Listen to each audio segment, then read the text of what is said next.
Going on, Sixer Nation? DFJ Hoops here, back again with another live stream.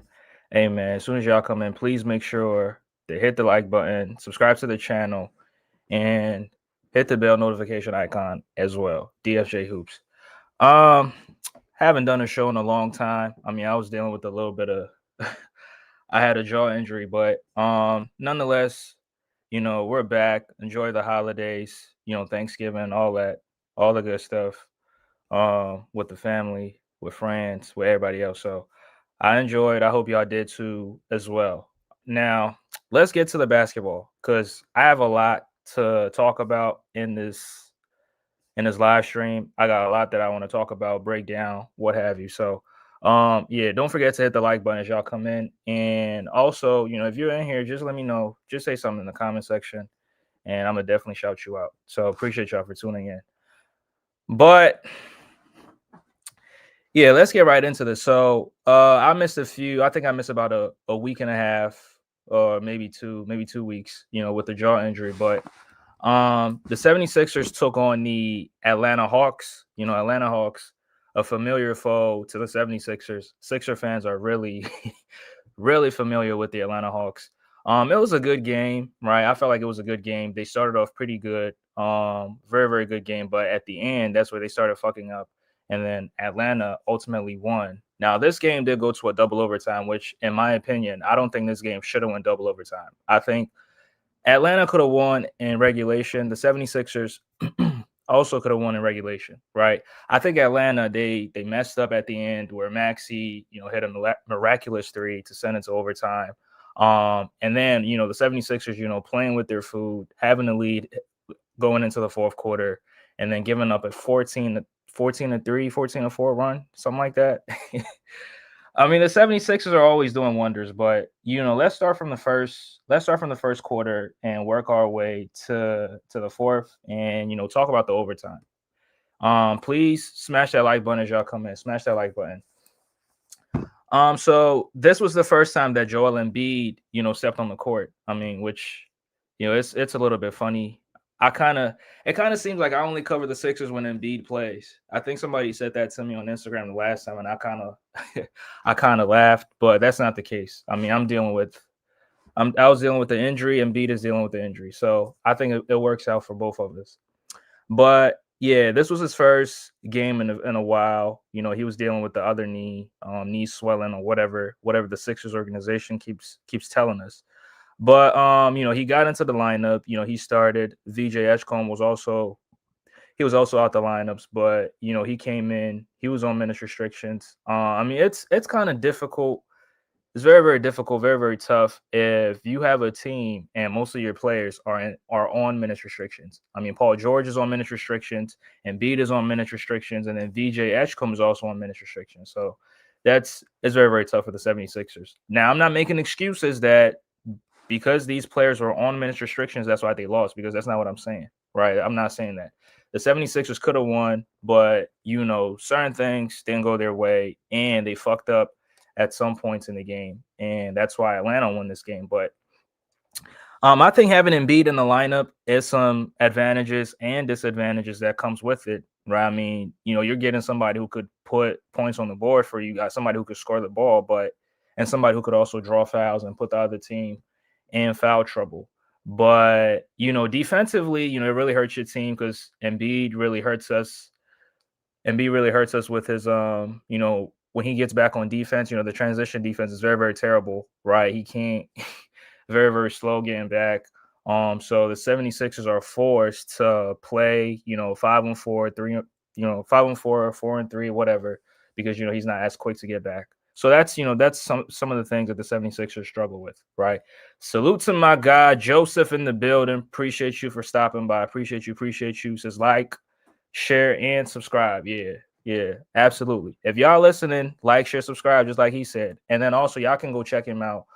He's a football guy, right? He covers the Browns and the Cleveland Cavaliers on this platform. So definitely go check him out. He says somebody find Tune. Yeah, Tune. I mean, hey Joseph, I cooked him. I cooked him on Instagram so bad that he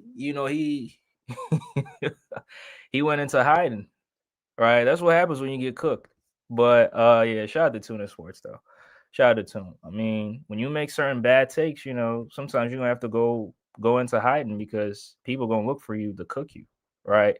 He's made a ton of bad takes, and it's catching up to him, right? It's absolutely catching up to him. So, it is what it is.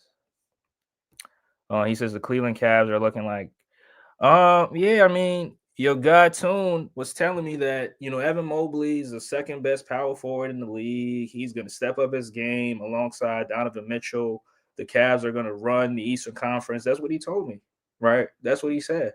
So, but the Cavs, yeah, it's definitely not what it is, from last season. It's definitely a drop off. But I think the Cavs are going to be fine, right? I think the Cavs are going to be fine, and even though they're not looking good, but I think they're going to be fine. But yeah. So back to the 76ers. That was just as a sidebar.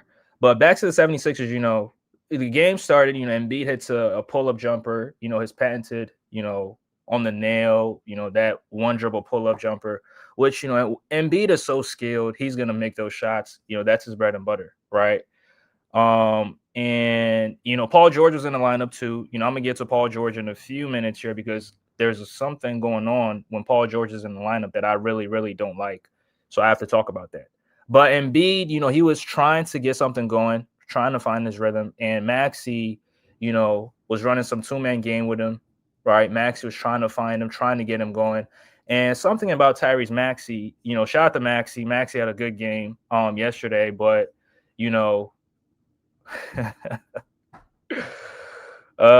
something didn't go his way in overtime. I mean, the first overtime, which ended up costing the Sixers the entire game, but we're going to get to that. I think Maxey has tremendous chemistry with certain guys on the team, and with other guys, he doesn't really have a good chemistry with them. He has good chemistry with VJ Edgecombe.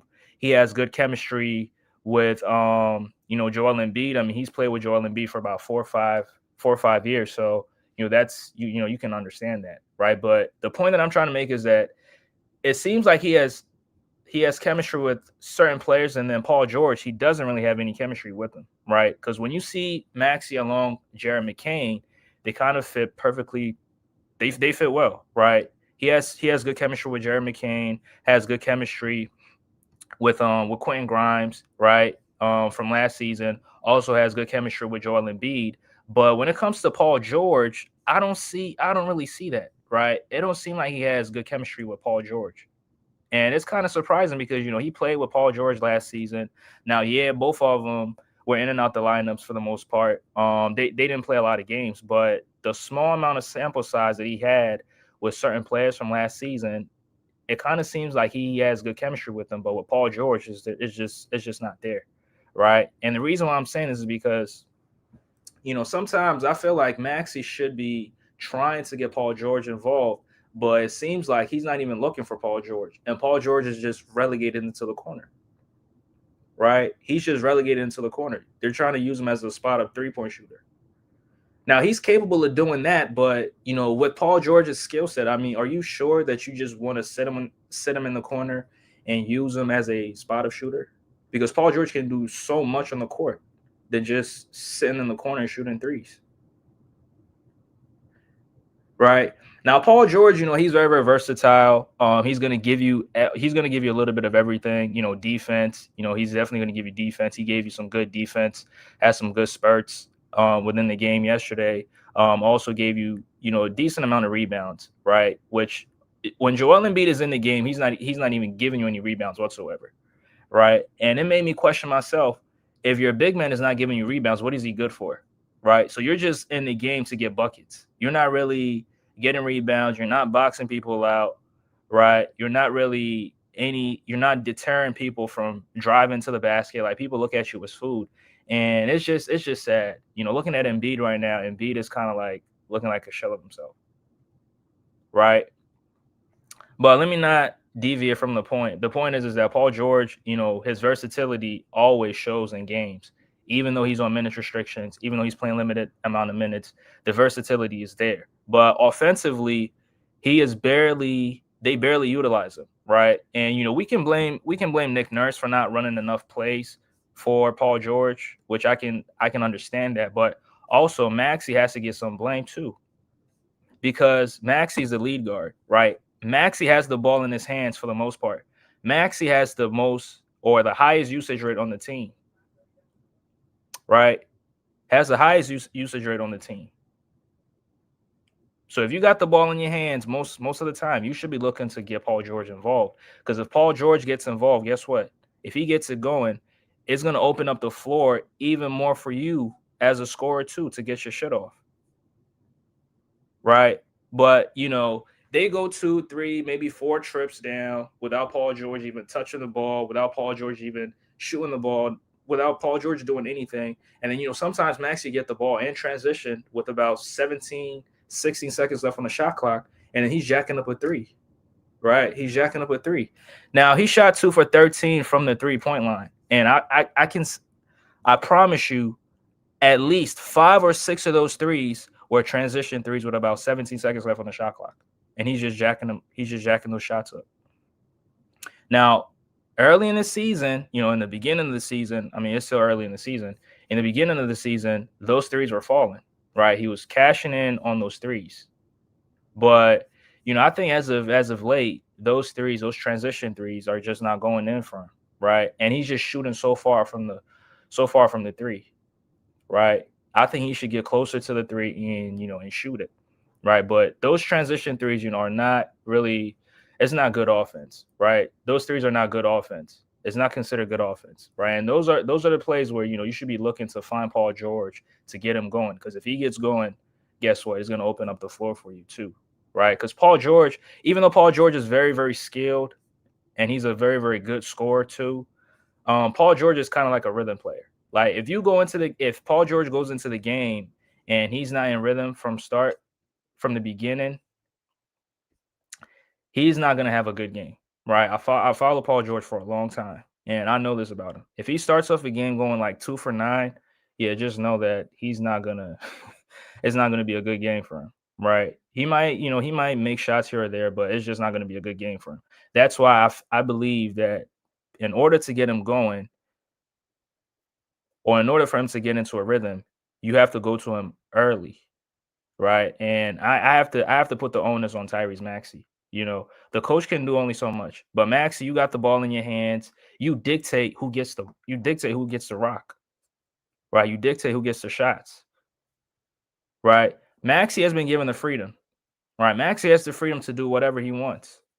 So sometimes, you got to be smart, run some real offenses, and try to get the best players on the team going. The best scorers, matter of fact, you got to get them going too, and not just look to get your own shots and try to facilitate to some of those other guys. Right? Paul George has to touch the rock too. Right? Paul George has to be involved in the offense. Now that's a Nick Nurse thing, but I think that Maxey can also do his part in order to get Paul George into a rhythm in games, right? Especially with him, being on minutes restrictions and not playing in so many games, right? But Paul George did talk about his back, being an issue because they played a double overtime. He didn't play in the second one, but he played a ton of minutes, right? Played a ton of minutes. This is probably the most minutes he played so far this season. He hasn't played enough games, so I feel like he should be out there as much as he can to get some reps, right? Get some reps in, get his conditioning up, and get some game time experience as well. So I was glad for that, but Maxey, that's one of my issues with Maxey. But other than that, Maxey had a very, very good game. But even though he had a good game, the 76ers lost, and there are things that the 76ers have to work on in order to, be a very, very good team. The 76ers it's a middle of the pack team. I think ideally the 76ers, how they look right now, I think ideally they are a 7 seed, right? They are a 7 seed, right? They a 39 to a 43 win team. Like that's their ceiling. That's what I think they are, right? With the amount of players being in and out, with Embiid, being on minutes restrictions. We're in December and he's still on minutes restrictions. That's crazy, right? So, but yeah, the first quarter was a very, very good, very, very good, very, very good quarter. They came out, they played very, very well, but It was just a few mistakes here or there that Atlanta was capitalizing off of, and they were also scoring. Atlanta was running some good offenses. They were moving the ball, moving it. Getting into the middle of the floor, making plays, the 76ers collapsing, leaving shooters wide open in the corner, and they were just making us pay for it, right? They're making us pay for it. And that's another thing, right? Communication on the defensive side of the floor has been an issue, has been a problem for the 76ers for a long time. And last night's game was one of them, right? Miscommunication, two guys going up for a rebound at the same time, right? Miscommunication, and then the other team ends up with it, and then they get an easy two because of miscommunication. I think, was it Dyson Daniels in that the first quarter? There was a play where Embiid and Max were both going for the rebound, right? Not communicating, and they end up leaving the ball, and then Dyson Daniels ends up getting a two, an easy two, probably one of the easiest buckets he had last night, right? Miscommunication. Also, the rotations on the defensive end sucks. And for whatever reason, Atlanta kept running these offenses and they kept getting wide open threes in the corner. I think Nickeil Alexander Walker he hit all his threes from the corner. I mean, it seemed like, right? Most of his threes was from the corner. And Jalen Johnson, most of his threes came from the corner as well. Other guys had hit threes from the corner as well. And that seems to hurt the 76ers. And it's not just in this game, but you go to previous games, like they tend to give up a lot of corner threes. Right. They tend to give up a lot of corner threes, and that's something they got to work on, right? Because the corner, as much as the middle of the floor being, vulnerable. I mean, the middle of the floor is vulnerable, but another vulnerable spot on the floor is the corner three. And if you're not guarding the corner three, if you don't have somebody in there in that weak side corner, teams are going to kill you from that spot every single time. And that showed you in last night's game where Nickeil Alexander Walker, Jalen Johnson, and a few of those other guys kept getting wide open threes after wide open threes. And they just made the Sixers pay for it every single time. Right? They kept making the Sixers pay for it every single time. And Nick Nurse got exposed in that game, in my opinion, because his ability to make an adjustment in the game was exposed, and he wasn't able to make that adjustment. Right? He wasn't able to make that adjustment. And that was that's one of the things that killed the Sixers last night, right? Those missed rotations and their defense in transition really hurt them very, very much. Now, let me speak on the Hawks for a few minutes here. I mean, the Hawks are playing some good basketball, in my opinion. Jalen Johnson has been playing some good basketball so far this season. Shout out to him. I think he's got about 2 or 3 triple doubles this season. And Jalen Johnson is a player that was very, very impressive. I think when I first discovered him was like two, maybe 3 seasons ago, where the 76ers played the Hawks. And coincidentally, the game went to overtime, and he played very, very well. And Tobias Harris had the had the assignment on him, and he destroyed Tobias Harris. Right, he destroyed him. And I mean, it's not really saying a lot because Tobias, we all know what Tobias is, but how he played like a veteran in his second or maybe in his second season in the NBA, or maybe his rookie season. I don't remember, but he played very, very well. And I said to myself, this dude is going to be a problem later on, right? In the future, he's definitely going to be a problem. But he's playing very, very well, and I think he's definitely going to make the All-Star team, right? He's definitely going to make the All-Star team. Got the Hawks playing some good basketball. Him, Alexander Walker. I mean, we're all familiar with him with the Timberwolves and his ability on defense, right? Very, very, very, very quick guard. Also underrated playmaker, right? But I think that his biggest strength is his defense, right? And they kept giving Tyrese Maxey different looks because Dyson Daniels had the assignment, but Nickeil could also hold his own against a Maxey, right? I think they're not as quick as Maxey. Maxey's very, very quick, but if you have him in the half court, they can definitely stifle Tyrese Maxey with their defense because they're very, very long and they're also athletic and can keep up with Maxey in the half court. So, but that team is playing very, very good, right? They're playing very, very good basketball. And I think as of right now, they sit in the 5th seed, and they're doing this without Trae Young, right? They're doing this without Trae Young, so that's some good stuff. You got some of the Hawks fans saying that Trae Young should be moved because they're playing very, very well without him, which they're not. It's fair to say that, right? It's fair to say that because Trae Young on the court, even though he gives you offense, but his defense, he's a liability on the defensive side of the floor, and it's easy to target him.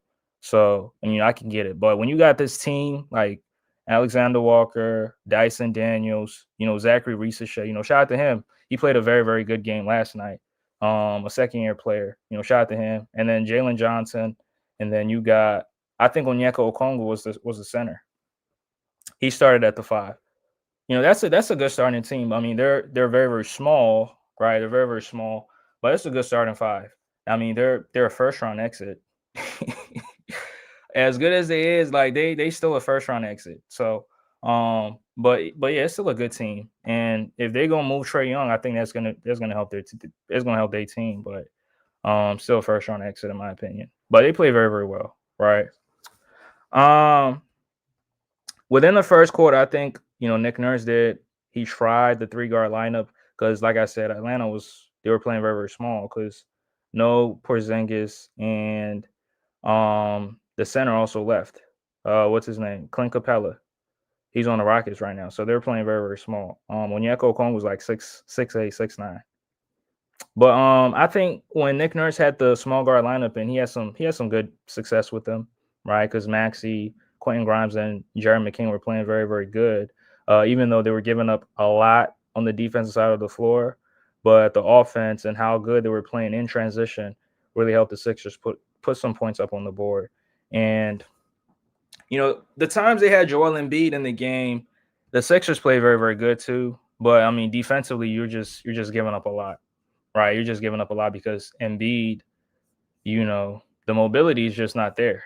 Right, the mobility is not there, and sometimes you question, does he even want to be on the court?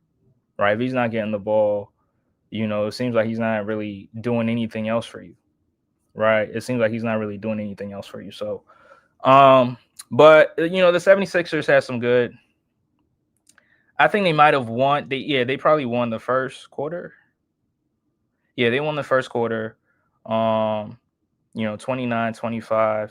I mean, Atlanta was getting anything they wanted, to be honest with you. They were getting anything they wanted. Jalen Johnson was playing very, very well. Nickel was also playing very, very well. And then they had some guys coming off the bench too that was playing good, right? Mohamed Gay. I think Mohamed Gay, he gave Embiid a lot of problems in that second half. And that's what happens when you're, going up against some of these athletic guys, right? And then you got 2 knee issues, right? Limited mobility on the court, and it's just you're gonna be toast out there, right? You're gonna be toast. But Embiid, being as skilled as he is, crafty, he found his way to get to the free throw line a couple of times, and stop plays, and get to the line and shoot some free throws and get his points that way. But overall, Embiid gave you 4 rebounds. Oh man, 4 rebounds. It's not gonna cut it, bro. 4 rebounds is just not enough, right? It's just not enough. Especially with the Atlanta Hawks giving you 58 rebounds and the 76ers only grabbing 46. It's just not gonna help you out, right? And they gave up a ton of offensive rebounds, especially in the second half, right? Those second half, they kept getting like 2-3 possessions, right? Because the Sixers were not getting on the glass and getting those rebounds, so it really hurt them. But Maxey kept the Sixers afloat when he was in the game. Quentin Grimes also, when Maxey was out the game, and then he was running the point, he was running the show, being the lead guard. He kept the Sixers in as well, right? Kept the Sixers in, and the Sixers were a lot of ISO ball movement. I mean, a lot of ISOs, limited ball movement. And that's why I question, like, why is Paul George not being involved in the offense, right? And it kind of seemed like they just put him in the corner every single time, right? They just put him in the corner. They just put him in the corner. And that's why I question, what is the plan offensively? Is it just Maxey? Maxey should just go out there and do what he wants, because Maxey jacked up 31, 32 shots. Granted, it went to double overtime, but I mean, jacking up all these shots and then you end up losing, it's not really helping you, especially when Paul George is on the team and some of these other guys are on the team as well, and then you get all these shots, right? It just doesn't. It's not going to work out long term for you, right? On certain nights when you get hot, yeah, you score a lot of points, right? He finished with 44, but at the end of the day, the Sixers ended up losing this game, right? Sixers ended up losing this game, so you shooting 31 didn't really help us, to be honest, right? I mean, 31, and then you add the free throws, the amount of free throws. Now, to be fair, those free throws were legit, right? He was driving to the rim, he was drawing fouls, drawing contact from the Dyson Daniels, the Zachary Reese-Shays, and all those other guys. He caught them, right? He caught them. He was able to draw those fouls. And Reese-Shay ended up fouling out in this game too, right? Reese-Shay is a very good player, a good role player. I mean, I wouldn't draft a role player with my first overall pick, but he's a good role player. He's a very, very good role player. But yeah, Maxey's, the free throws were, yeah, they were earned, right? 17 free throws attempted, made 14 of them. Those were earned, right? Those are definitely earned. But I think he can do more than just jack up shots. Especially early in the shot clock, just jacking up shots. You can do. We can run, real offenses. Like, let people feel involved in the offense before you put the shot up, especially with 16 seconds left on the clock. It's a lot of time left on the clock to just, jack up a shot. Right. So, yeah, the first half, the 3-guard lineups, had some success offensively, but defensively, it just didn't, it just wasn't there, right? And then, they got into a back and forth game. They take the lead. The Hawks take the lead. The Hawks are also, making some of these easy, rookie mistakes, and then the Sixers were just capitalizing off of it, right? Maxey capitalizing off of it. Quentin Grimes is very, very tough. Like, his shot making ability is so tough, right? Even though those are difficult shots, but he's capable of knocking them down. And I think he doesn't get enough credit for his shot creation ability. And Sixer fans only care about what his decision is going to be come off season, right? Instead of caring about what's going on in the moment, they're looking down to off season in 2026, right? That's not what matters. But the Sixers head into the third frame. They go on a 10-7 run to start it off. Atlanta calls timeout. They start making shots. They start battling back. And, a back and forth game. I think the Sixers, they won the third quarter, which is something that they've been crying. The Sixer fan base has been crying about the fact that the Sixers always lose in the third quarter. Now, they got what they wanted. The 76ers did win the third, right? They did win the third quarter. Heading into the fourth, they had a 6-point lead, right? Heading into the fourth, you had a 6-point lead. Now, I'm not saying that a 6-point lead should guarantee you a victory by the time the game is over. But the point is that they won the third, right? And then they head into the fourth, disaster, right? I think Atlanta scored 14 straight points. They went on a 14-0 run. Yeah, they went. Yeah, they went on 14. No, it was a 14-4 run with the 76ers. Paul George getting a layup at the 7:39-minute mark. Right, that's how long it took the Sixers to score in the fourth quarter. So Atlanta being down, I mean, they made shots. Right, I mean, a 6-point lead heading into the fourth, that's nothing, right? That's a 3 and 2 layups, and then next thing you know, you up by 1. Right, a 6-point lead ain't nothing. So they made shots, they made some timely plays, made the shots, and then the 76ers were also struggling on the other side, going 0 for 5 to start off the fourth, right? So with that being said, they were down for the most part in the fourth, and they were playing from behind. Atlanta was, running real offenses, running real plays, and running smart plays as well. With the 76ers overreacting to guys being in the middle, and then next thing you know, the corner's wide open for a three, and then these guys were just making threes like it's nothing, right? Making threes like it's nothing. Wide open threes, to be honest with y'all, not just contested threes, wide open threes. And they kept making them. But the 76ers still, they were still battling, not giving up. Maxey was, kept getting and one opportunities after and one opportunities, just driving to the rim, finishing. I think Maxey made some difficult and one shots. Some of the shots was just like, how did he even get the shot up? Right? How was he able to get that to go in? And he was just making those plays, and those plays did help the Sixers. Cut the deficit, trim it up, and then they get into the clutch. Right? They get into the clutch. The 76ers are down by 5 with I think 14 seconds left, and then Paul George made some two good plays. Now, I know he's not going to get credit for it, but here on DFJ Hoops, we understand the game of basketball. And when you make good plays, I'm going to give you credit for it. When you fuck up, I'm going to call you out on it. Right? So Paul George, it gets it with the Sixers down by 5. He gets it.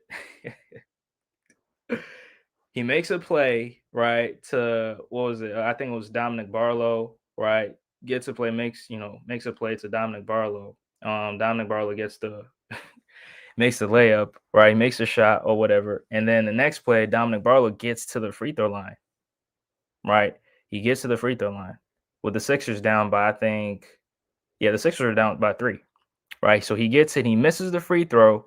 Paul George is able to get the offensive rebound. He kicks it out to Tyrese Maxey with the Sixers down by 3, and Maxey hits a huge 3 to tie it up at 115. Right? I think with about, was it 8 seconds left, 7 seconds left? That's a huge 3. Clutch. Tough 3. Right? It was from far out. He was able to make the shot.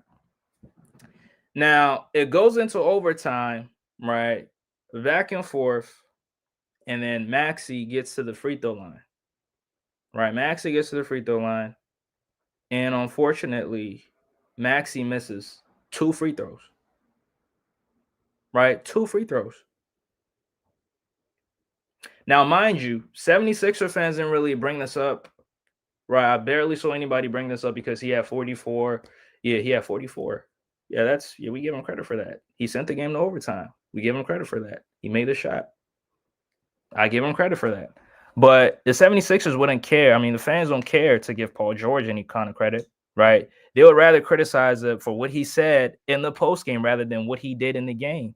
Now, yeah, Paul George struggled in this game as far as, shooting the ball wise. But let's tell the truth. Was he involved in the offense? No, he wasn't. Some of his points came off of ISOs, right? Off of broken plays, right? Broken plays where he gets it and he has to create something off the dribble with a difficult defender on him, and he still has to make the shot, right? That's how Paul George was scoring his points for the most part. He got to the free throw line a couple times, right?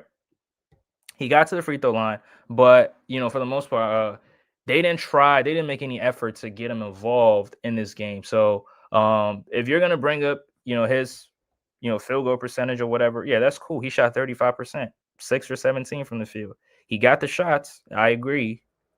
But how many of those shots were, off of real offenses? How many of those shots were in rhythm? Right? Some of those shots, they give it to him with 2-3 seconds left on the shot clock, and he has to hoist it up. Right? So when he's missing those shots, you can't blame him because he's not involved. Other players are more involved in the offense than he is, and you got to question it. Right? But also, Paul George had some opportunities in the corner in overtime, and he missed the shots. I mean, it's a make or miss league, right? And then you got people saying, "Oh, he choked." Bro, it's a missed shot. He just missed a shot. It's not him choking. If anything, Maxey choked because he choked the 2 free throws at the line. But will I say he choked? No. Why? Because players miss free throws. It happens. I'm not gonna say he choked. Right? I'm not gonna say Maxey choked. He just missed those shots. And it happens. That's what comes with the sport. It's a make or miss league. Right? But I just felt like for the whole game, the 76ers just played around with the Atlanta Hawks. They didn't take them serious. And later on, it came back to bite them in the fourth quarter. Right? When you're so down in the game and then you're playing from behind, you're playing catch up, that's what happens. Right? That's what happens. And if you don't execute properly down the stretch, these are the kind of things that happen to any team. Right? And these are the games that will hurt the Sixers, 2 or maybe 3, 4 months from now. Right? Games that you should have won, that you had a chance to win, but because of simple mistakes, you were not able to win the game. So I think that's these kind of games, this game should be a lesson for the 76ers. If they watch film, I mean, I don't know if they watch film, because if they watch film, there's a lot of things that they do on both sides of the floor that has to be addressed, right? The rotations, the miscommunications, jacking up shots early in the shot clock. Tyrese Maxey, right? These are things that has to be addressed. If they're actually watching film, which I doubt they do, right? Which I doubt they do, right? Offensively, I know for a fact that Nick Nurse is not telling Maxey to jack up a three with 16 seconds left on the shot clock. I know for a fact that he's not telling him to do that. He's just doing it because he's a star on the team, right? And he has the green light.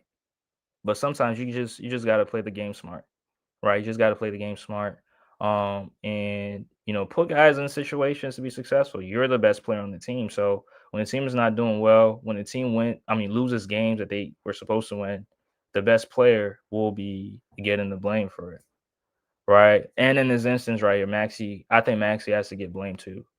Nick Nurse has to get blamed. And I know the missed timeout, bro, the 76ers still had a chance to win this game, and they came up short. I'm not going to say they choked, but they came up short, right? And the right amount of people need to get blamed for it. Smash the like button as y'all come in. Appreciate y'all for tuning in. Really appreciate y'all for tuning in. Yeah, the right people have to get blamed for it. And, Maxey has to get blamed,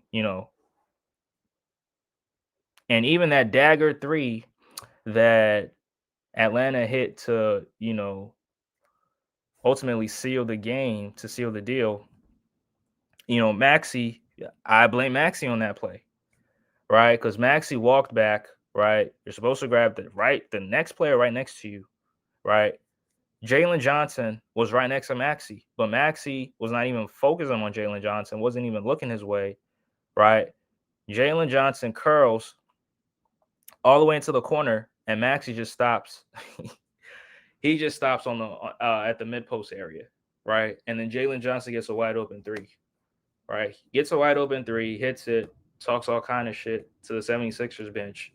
And that was basically the game, right? That was basically the game, which Maxey got caught ball watching, which, now I understand, it's a double overtime game. Maxey played a ton of minutes, played about 50, 51 minutes, right? But I'm not going to give him the fatigue excuse. I'm not going to give him the fatigue excuse, right? In that moment in time, see ball, see man, bro. Right? You see ball, see man, and Maxey, made a rookie mistake, looking at the ball and not focusing on where his man went to. And at the end of the day, he makes a huge three to help his team win. And that's how they won the game. But give Atlanta a lot of credit. I still believe that they should have won in regulation, but they still got it done. It took them 10 extra minutes to get it done, but they still got it done, right? They still got it done. Fifth seed in the Eastern Conference, give them credit, right? Jalen Johnson should get a lot of credit. Dyson Daniels, the whole team should get a lot of credit. Zachary Risachet, I like I said, he ended up fouling out. Finished with 12 points. Jalen Johnson gave you 41. 10 for 21 from the field, right? 4 for 8 from the three. Highly efficient night, right? Onyeka Okongwu, 10 points, 13 rebounds. In my opinion, I think he outplayed Embiid, right? I know Embiid scored a lot of points, but yeah, I think Onyeka he outplayed him.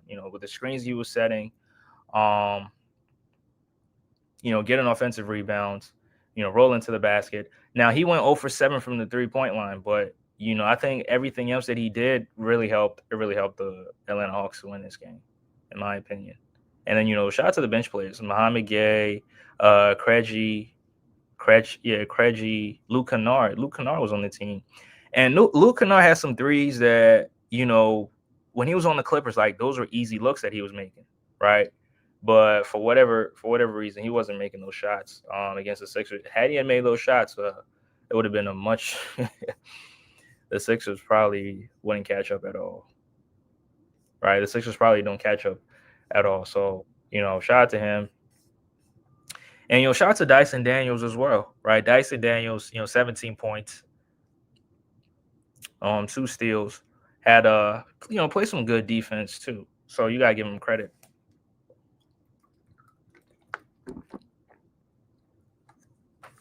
Yeah, you gotta give him credit for that. Shout out to Dyson Daniels, and then Nickeil Alexander-Walker, like I mentioned, 34 points, 6 for 11 from the 3-point line. That's what happens when you give guys open threes from the corner. Right? That's what happens when you give guys open threes from the corner. They make you pay for it. And he made 6 of them. Jalen Johnson made 4 of them. Muhammad Gay made 1 of them. Krejci? Probably from Latvia or somewhere. He made 1 of them. And then Keaton Wallace made 2 threes. They shot 33% from the 3, 15 for 45. And then the 76ers only made 10 of them. Right? 10 for 44 from the 3. You shot 23% from the 3-point line. Yeah, that is not good. Right? That is not good. And I would say maybe a lot of them, Maxey jacking up threes. Right? Jacking up threes. Now, Paul George, 2 for 8, terrible. I call him out for it. Dominic Barlow, and shout out to Barlow. Barlow's been very, very impressive. Had a double-double in the previous game, right? Had a double-double. Shout out to him. 10 points, 6 rebounds, 3 assists, 3 steals, 2 blocks. Right? He was everywhere. Right? He was everywhere. And I think Dominic Barlow is very, very necessary for the Sixers because he does some of the little things that the fans will not see or the fans will not notice it. Right? Tagging cutters, right? Tagging cutters, tag and rolling big men, right? Down the lane. Like he does it all. And also he has an ability to, how do I even say this? Like he has an ability to cut at the right time. Like he'll cut through the middle, through the lane at the right time and just get a pass and finish at the basket. Right? And sometimes he knows when to cut back door, pause in parentheses, or sometimes he knows when to stay at the 3 and receive the pass and shoot the 3. Now he was only what 0 for okay, he didn't make any 3 last night. I mean, I think the 3-point shot is his biggest, that's something that he has to work on. That's something he's definitely got to put the work in.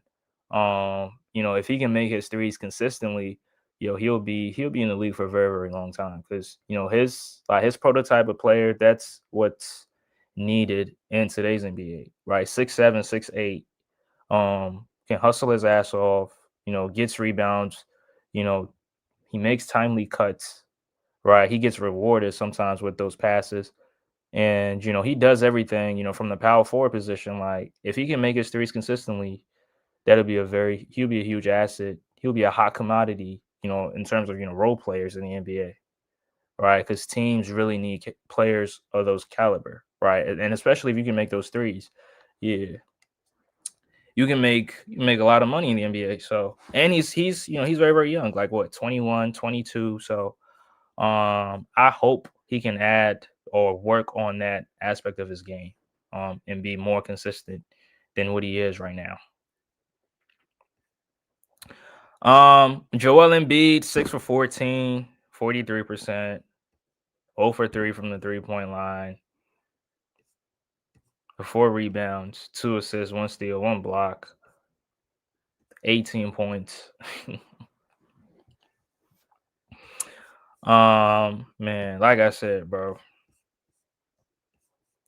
if your big man is not good enough, if your big man can get you rebounds, what is he good for? Right? If he can't get you rebounds, what is he good for? Now, I want to go through Embiid's game so far this year and see the most rebounds he's had this year. Right? So, averaging 19 points per game. Um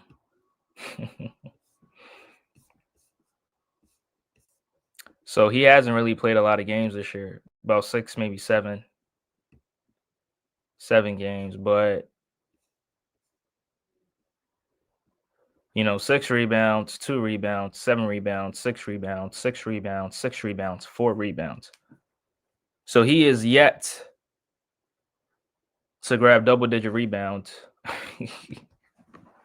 this season. That is not good. Right? That is not good. And yeah, I know he's playing limited amount of minutes. 20 minutes, 23 minutes, 25 minutes. Not playing a lot of minutes, but I mean, he played 30 minutes last night.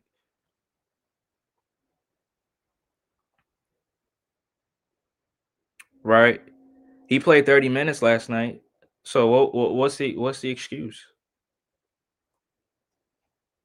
Hmm?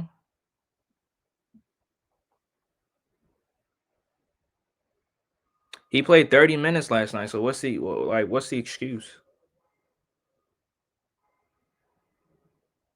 It's not enough. It's not good enough, right? It's not good enough. And if the Sixers can, get on the glass, there's a bunch of games that they can win. Salute to my guy BJ in the building, Cleveland Cavalier supporter. Appreciate you, bro. Says salute. Yeah, appreciate you, bro. Hope you enjoyed your holidays these past few days.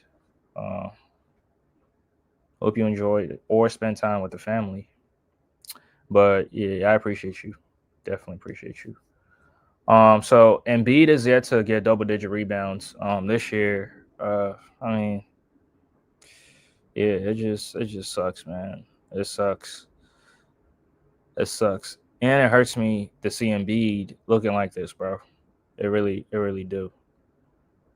Cause this is the beginning of the end for Joel Embiid. Right? This is the beginning of the end. And it's not looking good. And to see what how he was looking like his MVP season and the next season till the last 2 years is just, yeah, it really hurts me. Hurts me a lot. Right? But yeah, that's what this game is about. Yeah, sometimes you're gonna have it, sometimes you're not gonna have it. Injuries might get in your way, and sometimes some of these injuries is just it's very, very tough. Very, very, very, very tough. But moving forward, VJ Edgecombe, 3 for 6, finished with 7 points. He was on minutes restrictions because he's dealing with something. I'm not even gonna focus on him a ton because he's a rookie and he was on minutes restrictions, right?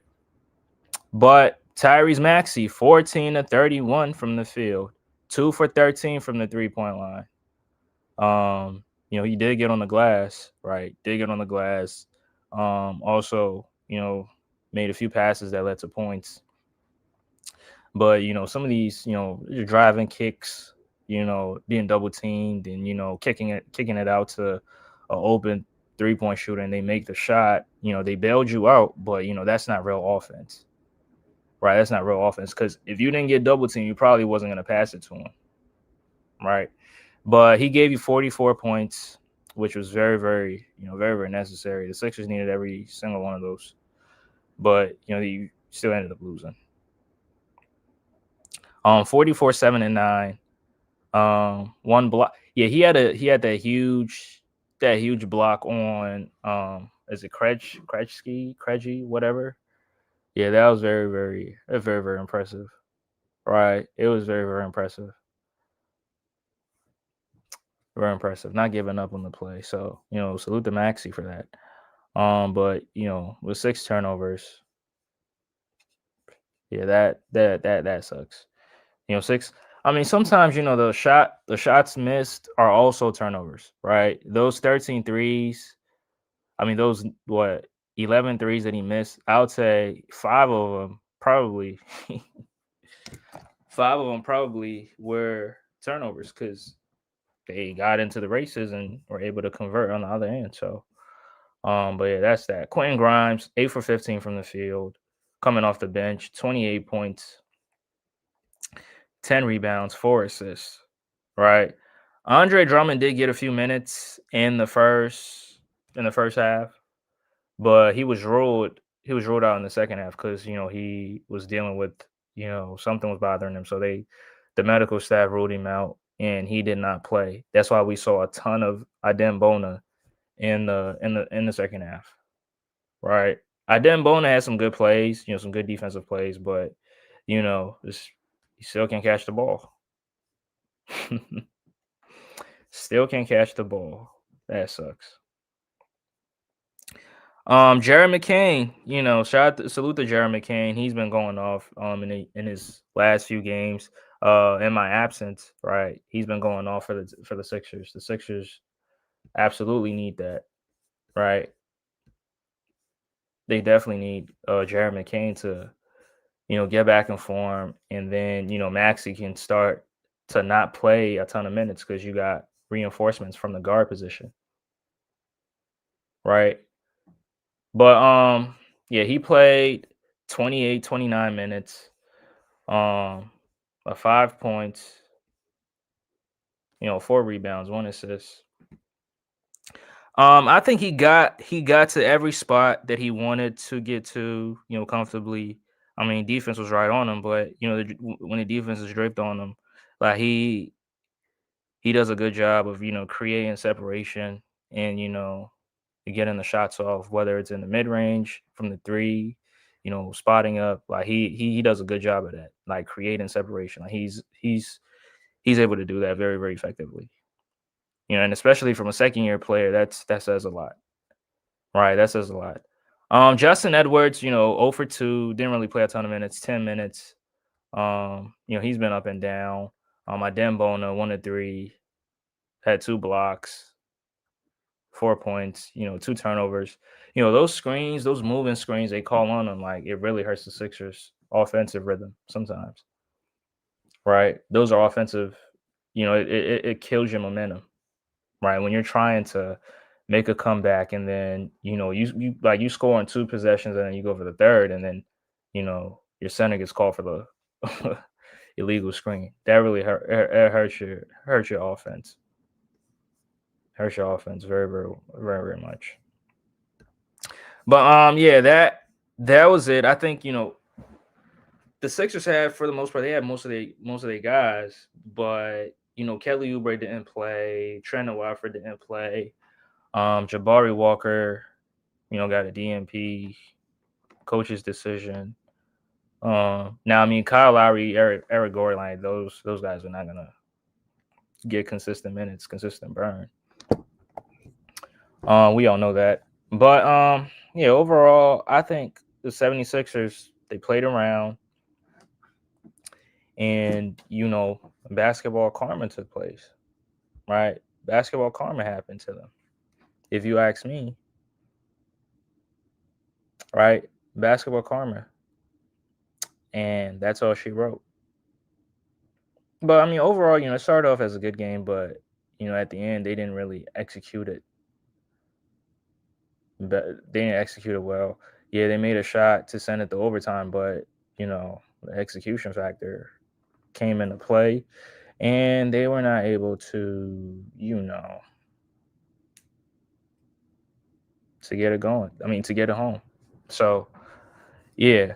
But as of right now, the 76ers are I think they're the ninth seed, eighth seed. They're 10-9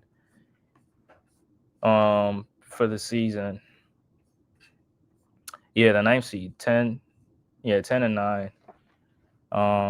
Yeah. Now they have a few next few games. They get to rest tonight, and then they're back at it on Wednesday night. So hopefully, hopefully they can correct some of these mistakes, right? So hopefully they can do that. I mean, I don't know if they are, but um, they take on the Washington Wizards tomorrow. Is it? Yeah, tomorrow night. Yeah, 7 o'clock. But they're still at home, so they're gonna play the next few games at home. Um, yeah, Washington Wizards at home, Golden State at home. Jimmy Butler gets to face his former team. I mean, I don't think Jimmy has any issues with the Sixers. It's with the other teams where he has issues with the Timberwolves, the Miami Heat. I mean, Jimmy's a character, so you know.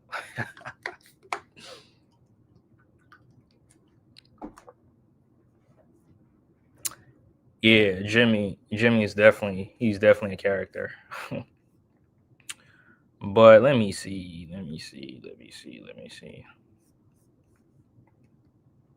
Yeah, the next few games are going to be tough for them, but and also it also depends on the caliber of players they have out there. If Embiid is going to play, if Paul George is going to play, because they have too many inconsistencies in the lineup,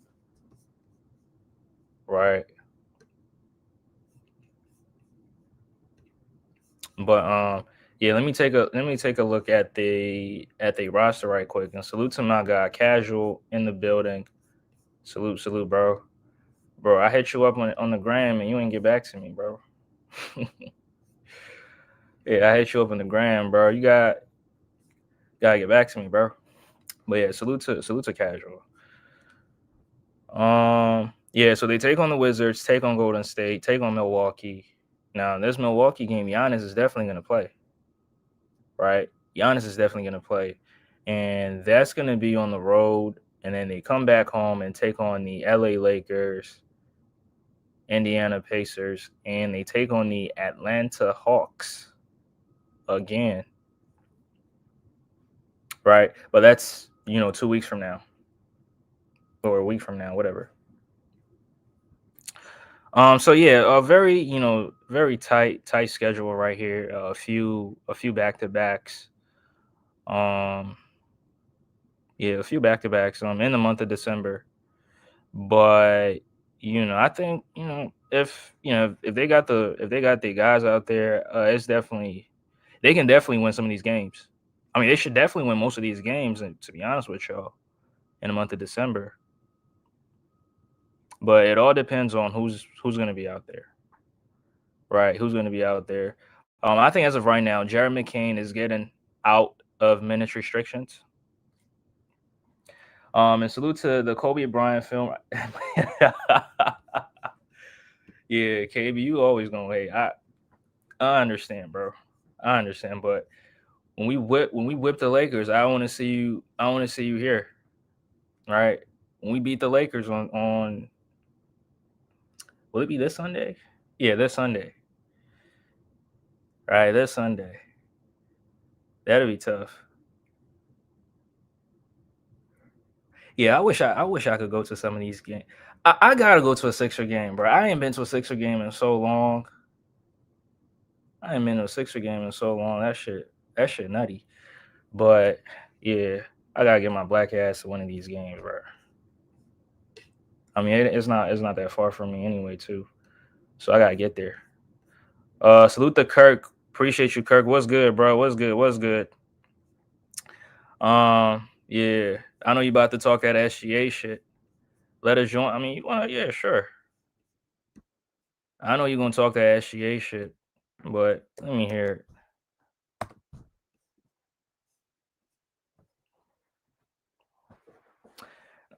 Yeah, you gonna talk to SGA shit, but yeah, come on in, bro.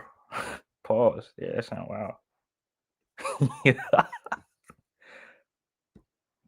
Bro, on Instagram. I mean, I don't know if you still got the other account. I don't know if you still use the other account, but yeah, that's what I text you on.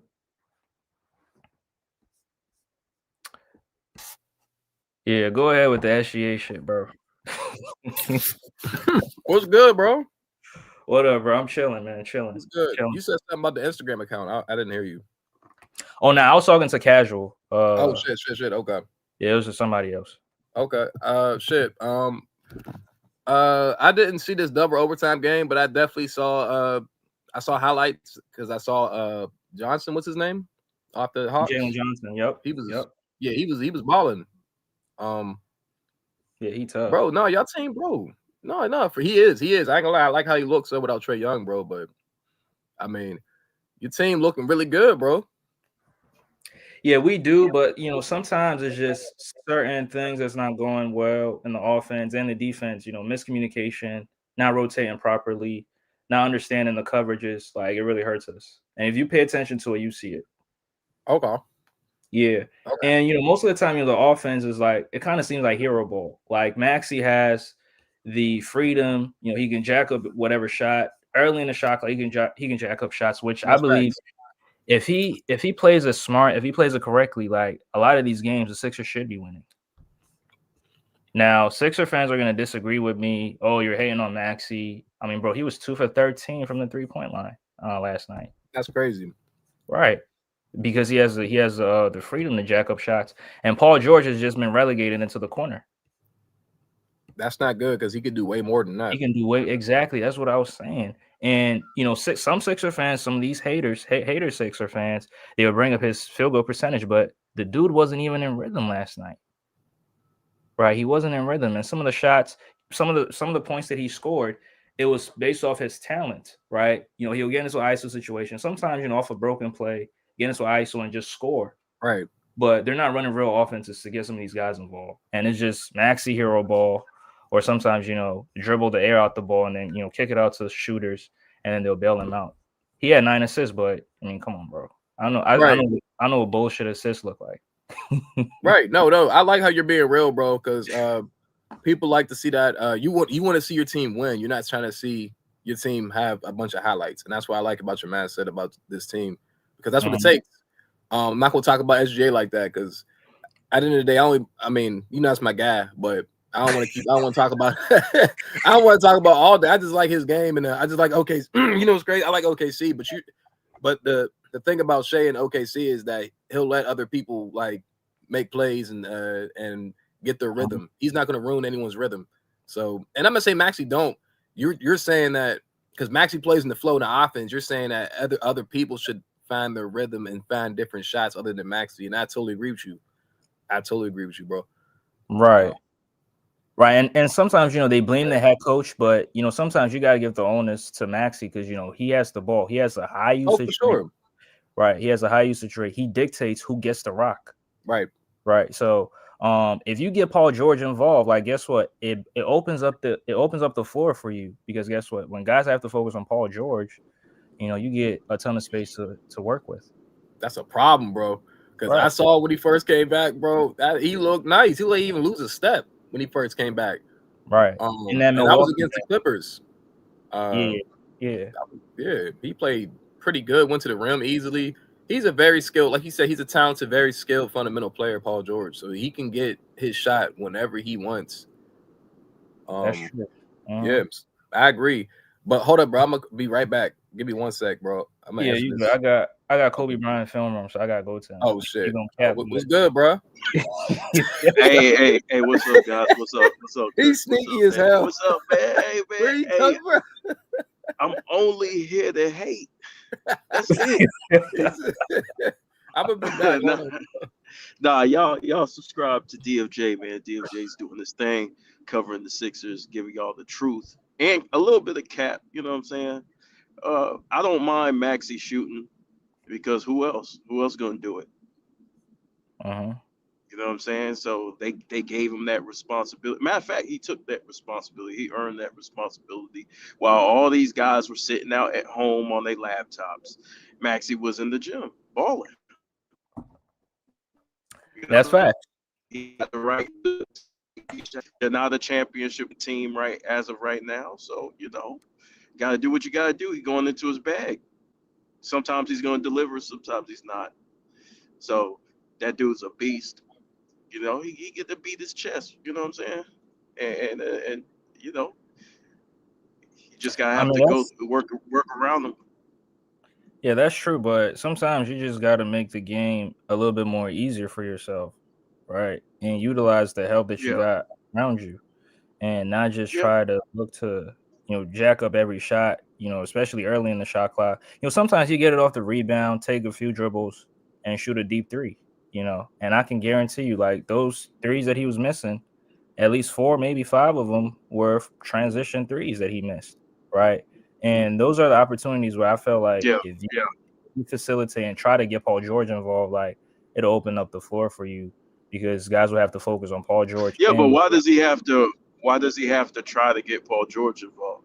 Paul because George been in the league long enough. yeah, Paul George has, but they're not involving him in the offense as much. They're just putting him in the corner. His ass is in the corner most Yeah, of the time, right? And sometimes he'll come around. The Sixers will run their flip action. It'll flow into a DHO, and then he'll just go back into the corner, and then it's just a Maxey. Maxey makes something happen. Drives to the basket. Throw up some yeah, wild shot, hoping that it goes in, and hoping you get the foul and get the traditional 3-point play. But it's not real offenses that they're running out there, and that's my issue. And yeah, sometimes you can blame the coach, but I think Maxey, with him having the ball in his hands as much as he does, like sometimes, make decisions that the coach is not making. Right? I mean, yeah, Paul George's skill set, right? Just use it to the best of his abilities and get him going. yeah, yeah. Yeah. The it's definitely coaching. But the thing is, I'd rather have somebody aggressive like Maxey than have somebody who's not aggressive enough. So you could always tone down the aggressiveness and get other people involved. But who's the coach of the Sixers again? Nick Nurse. Yeah. Hey, I just hey, wanted to hear you say it. hey, we not doing that. Fuck up, brother. He funny as shit. We ain't Wait, doing I that, bro. have a theory though, bro. I have a theory for you, Andre. You have a Kobe theory? Jones' point for why they're not featuring Paul George right now, because he just came back. That could be it too. He just came back, and you know how Paul George gets. Well, not right. Well, not gonna say Paul George gets because he hasn't been out for this this long. So usually when he does come back, he's more aggressive. But right now, we haven't seen Paul George almost like in a full year in NBA basketball. So I feel like they're not featuring him right now because they're waiting until he says, okay, I'm gonna be Maxey's number 2, because I'm not gonna lie to you, that's the only thing that's really holding y'all back is a solid number 2, really a number 1, because I know Maxey right now he's a 1, but we don't know if Maxey's a 1 for you guys to go further in the playoffs, because it really should have been Joel Embiid, but we all know that he's not gonna come back in time, or he's just not the same player. So right now, the way Maxey is playing, he's playing like a number 1. So who's going to be that number 2? And they're probably looking at Paul George. So they're looking. That's my theory. They're not playing him so he can come back like fully. Like, okay, now you're Paul George. Now take over games because Maxey needs you, because you're gonna need. I feel like this is y'all year, because the East is not that strong. So the more time Paul George has to recover, whatever he does, obviously gets games. The more time he can put himself right back in that number 2, and then y'all can just shoot off in the playoffs, bro, because it's all about timing. So that's my theory. Well, let me add to that a little bit, man. Let me ask a question, rather. Did Paul George fully heal from his injury? Yes. Did he Is fully? he back? I don't know if he fully healed from it, but it was an arthroscopic procedure. Nothing crazy. Like a cleanup surgery. So, I mean, I'm supposing that I think he recovered fully, but I mean, I don't want to speculate. I don't want to speculate, but the the way I view is if he recovered or not. Not you ain't got to be 100%. Ain't nobody 100% playing Exactly. basketball. Right. So maybe about 85 to 90. You know what I mean? Mhm. To that to me is a recovery, right? So like if he's anything under that, like in the 70s and stuff like that, that's probably why you see him defer a little bit while he's on the court. That's a good point, Kobe. That's why I was trying to make exactly. I totally agree with Kobe Films. If he's not fully there, or he just like we said, we haven't seen him in a year, bro. It's been a year. Like that has probably a year since Paul George's been on the court. Well, right? Almost a year, basically. I mean, It's they been a ruled him minute. out. They ruled him out last year in February, and he okay, not a year. Well, almost some he months. returned in November. So Okay, that's fair. Okay. yeah, Okay. Yeah, but see, with just like him and Kawhi, it's not necessarily one injury that you're really looking out for. Oh, my facts. It's the compilation of them. It's like a combination of injuries that they might be. But what's his minutes looking like? Because I ain't really watched. I ain't That's been a watching. great question. We should have asked that shit. yeah, he's still on minutes restrictions. Yeah, Played out yeah. Oh yeah, that's why then. Yeah. There Right. it is. There it is. Then. So they looking at him and he's trying to go, but they monitoring to see if he got other ailments or whatever going on. Because when you deal with like those lower leg extremity type injuries, bro, Right. like man, at this point, that shit you'll fuck up and tear your Achilles, bro, if you ain't careful. That's You right. know what I mean? So they Yeah. trying to monitor that and like, yo, how can we still get production out of him and bring him along slowly? You know? Yeah, that's true. That's true. That's true. Because it's different. NBA action is different. You know what I'm saying? They're running a scrimmage and practice and shit like that. Like you're moving, you're getting hit. It's full contact. You know them other dudes on the other team is not taking it easy on you. So it's different. Right. Every possession too, Kobe Films. It's every possession too. Damn near. Yeah. And he plays defense. So yeah, it's a fast-paced game. Like everybody wants to know how these injuries are. Look, these injuries that are happening are basketball.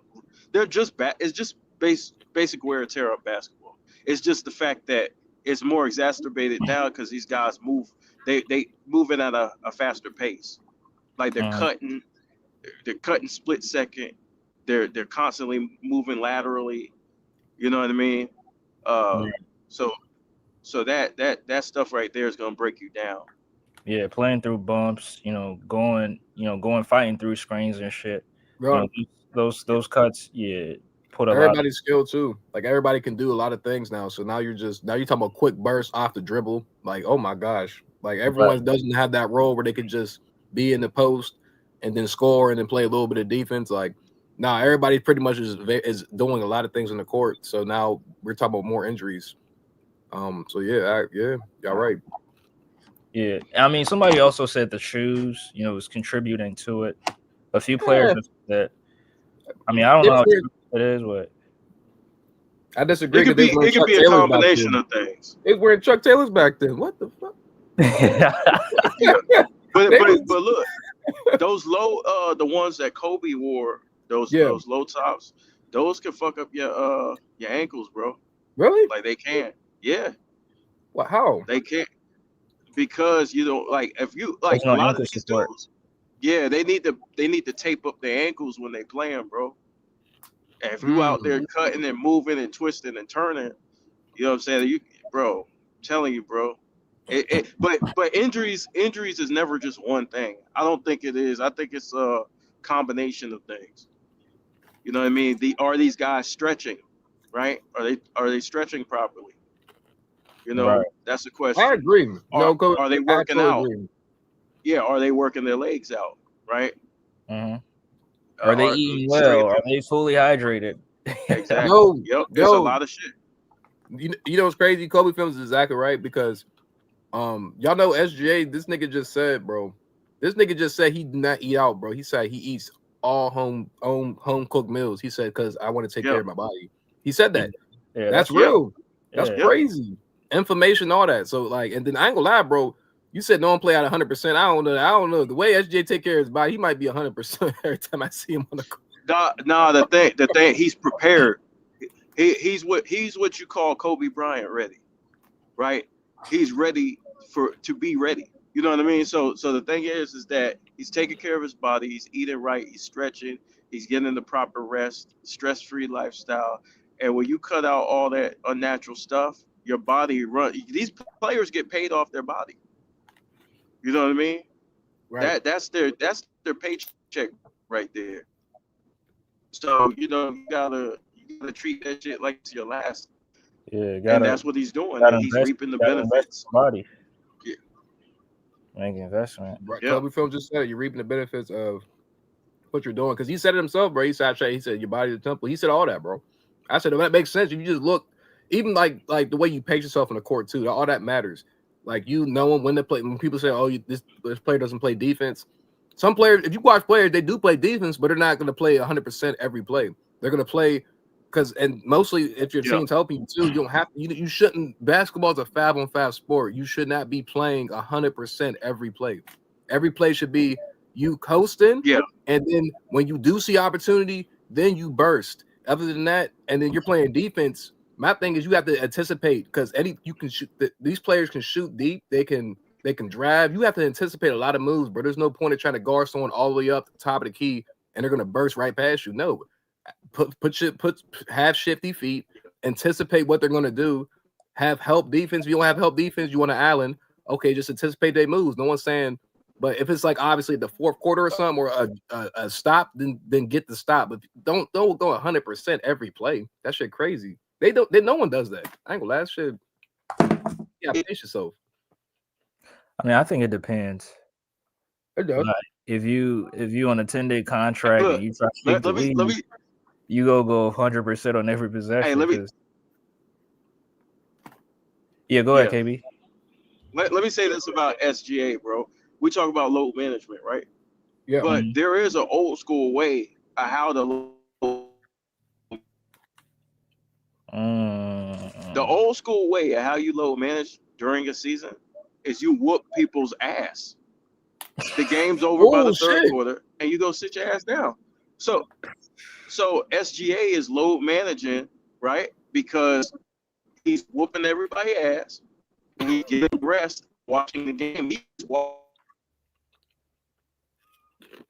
Yeah, they give him the belt. If you look at his body, right? Mm-hmm. Yeah, these dudes are in shape. The Thunder are in shape. Yes, they There's are. There's not a fat man on their team, bro. There's not nobody who even looks out of shape. Everybody's ready to play defense. They in top condition, bro. They in top condition. That's why it makes their job so easier, bro. Right. Yeah.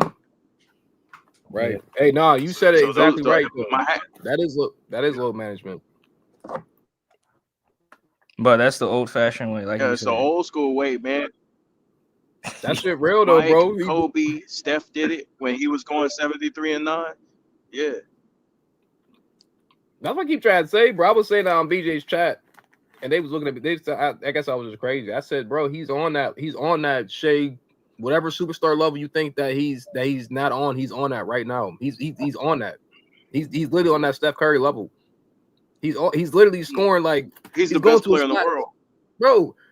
Exactly, but I don't even want to say that. I'm just saying, like, I said the way he scores from whatever spot that he can go to. He goes to the same spots and scores. He has the same step back, left side of the court. He goes to the right, left to the left mid range. It's shit money every time, but it's the same spots every night. It's the same spots. Yeah, the same spots, bro. Yeah, and if he's taking what he got to the point. Yeah. No, go Kobe. I got a question when y'all done. I was. Mm-hmm. Oh, go ahead. I was just gonna say real quick. He learned how to take what he wants. So now it's like he got a fork and a knife in his hands. He's eating whatever he want to eat. Yeah. You know what I mean? So he's getting to where he wants to go. He already know where he wants to go, and there's not a person in the NBA who could stop him from getting to where he wants to go. That's facts. Right. And he's also mastered the art to draw fouls, and he does it very, very well and gets some time too. So right. I mean, you said it. I ain't gonna lie, Andre. You said it. When I was a Thunder fan, before they won the championship. You was like, remember that playoff game? He said he shot all mid ranges, which he damn game four against Dallas. Yes, yeah, yes. bro. Yep. And he was like, that's that, bro. They took away his drive. He said, all right. He got to the same spot, the same time, every single time, and they couldn't stop it. Yep. Dallas couldn't stop it. Right, because they had to bite on his drive every time. You have to bite on his drive because he can go left. And Mash yesterday on the panel. I don't know if he meant to say this, but he was like, SGA don't got no left hand. I said, huh? I seen him hezzy with his left hand, not touch his right and go all the way to the left cup. I'm talking about Kyrie shit. I'm like, oh. The thing is with this shit is funny because we used to talk all day about the mid-range game, right? And I know you guys probably heard me on my channel talk about the mid-range game and how important it is. You're starting to see that with SGA. You're starting to see, like, once you have that mid-range game, they can't cut you off because they don't know what you're going to do. The defense doesn't know how to defend him because he could shoot the three. He's a three-level scorer. He could shoot the three. He could hit it from the mid-range. He could go into the post if he needs to. He can score. He could score at the basket. So now he's unlocked the offensive game to where it's like, oh, like even if you do know what he's going to do.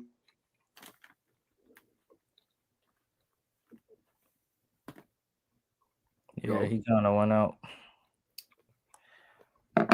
Yeah, he was making a good point. He was. Yeah. Kobe Fellas. Damn. Yeah, he disconnected, but he'll be back soon. Oh, wow. Yeah, I think SGA is definitely he's definitely unlocked every aspect of his game. Like you said, old fashioned way of load managing. That shit is working. And that's why I like his game, Andre. I like his game because that was one of the first things I seen about him. Like he was I watched SGA like a little bit, but when I seen him even before that year when they faced Dallas, and I paid attention to him when he first dropped 30, and I'm looking at this man's game. I said, "Oh, this nigga." I said, "Oh." I actually watched. I started watching SGA when he was the finished product. When he just became his whole offensive game was crazy. And he took that Thunder team to the play-in, and I said, "Damn." I said, nobody can guard this guy. He reminded me like a Kawhi type player. Like that's why, like a Kawhi type, like Kawhi Kyrie type thing. I don't know. Yeah, if you know what I mean, Andre. I know what you're saying. I mean, with SGA, I think the first year he averaged 30. I was saying that was a fluke. That was a one season wonder shit. I don't blame you. And then the next year he did it again. I'm like, God damn. And then I see him in the playoffs in game 4. I'm like, yeah, this game right here, because I didn't like SGA, but it was his game and what he did and his abilities. And I was like, yeah, this dude is for real. Right? He is for real. That's respect, though, bro. Yeah. That's respect because you said it multiple times. But I ain't gonna lie, that year, I don't blame you for saying it's a fluke that first year. But the reason why I liked him so much after that year is because the way he was scoring, it looked so easy. So easy, right? Yeah, the mid range, that like he said, that mid range shot. And when I see players take that mid range shot, like seriously, and when they start like making their shots, that right there can tell you that they're going to be a great scorer in today's game because you can't stop their drive because no one could stop SGA's drive when he first came in. And now he has the mid range too, and now he can shoot threes. Like he always had the step back three, and I'm like that whole year when he took that whole year he was crazy, bro. He was hitting game winners, all that. I said, where the fuck he come from? I literally watched him. I was like, I know it, bro. It was crazy because I was like, bro, like I know who this man is, but when did he start scoring like this? I said, huh? It threw me off guard to the point where I was like, guard too. Yeah.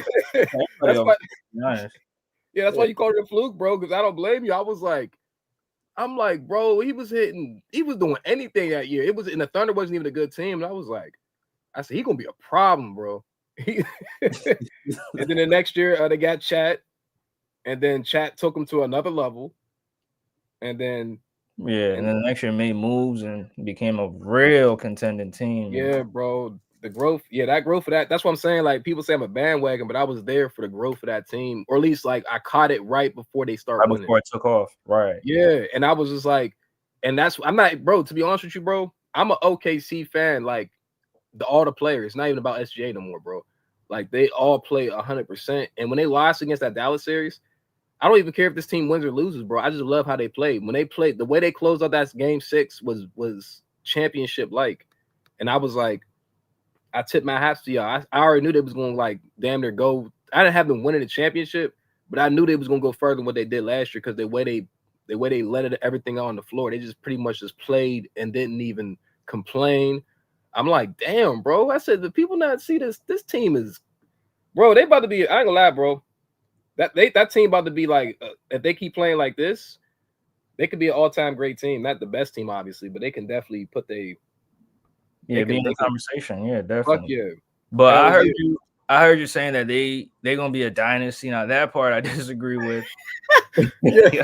I said, yeah, I did. I ain't gonna lie. I said they can 3-peat, bro. I'm not gonna lie to you. I gotta stand on that. Yeah, that's crazy, bro. That's crazy. But it's like they got the pieces to do it though. I mean, they do, but it's just crazy, bro. A 3-peat in this era, I don't see it. I mean, it's possible, but I just don't see it. I think a back-to-back is even extreme because we haven't had that since 2018. So, right. I mean, it could happen, but I mean, I just don't. It's a lot that goes into it. That's fair. How old are you, Andre? How old am I? 27. Oh, we the same age, bro. Oh, you 20? Okay. Yeah, right. We the same age, bro. I only asked you because I feel like you said, like, you didn't think SJ was great until you start watching him. I feel like the more you watch this Thunder team, you be like, you know what, Kirk might be on to something, bro. Kirk might be on to something. I feel like we gonna see it, bro. We gonna see it together, my guy. Now, but I gave the seal of approval after that game 4 against Dallas. In that, you did, yeah. So I was like, oh shit. And I told BJ, but I mean, BJ, he ain't really too impressed. You gotta win and all that shit. But I'm like, bro, you just gotta give him his props, bro. Yeah, they lost, bro. They lost on the last shot in that series where SJ DJ Washington. So yeah. Andre, you was like the only one, me and you, bro, that was talking about OKC like that, and everyone was like, nah, they just too young. I'm like, y'all not even watching the games though. Like yeah, a lot of people wasn't watching. I agree. Yeah, like, bro, like that's like BJ know what's up, bro. I feel like he just don't want to admit it. That's my thing.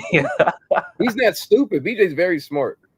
So when we talk about OKC, because remember he did a video about Boston, right? When they won a championship. Right. He did not do no video for the OKC Thunder. And I said, BJ, what happened to their video? He said, man, fuck that shit. I said, damn, bro. I said, that's all right, BJ. That's all right. Yeah, I think he doesn't like the idea that just because he won a championship, people are calling him the best player in the league. But I mean, he's been putting in the work for like the last 2-3 years, right? Made first team All NBAs and shit. Been in MVP conversations. The production is there. The consistency is there.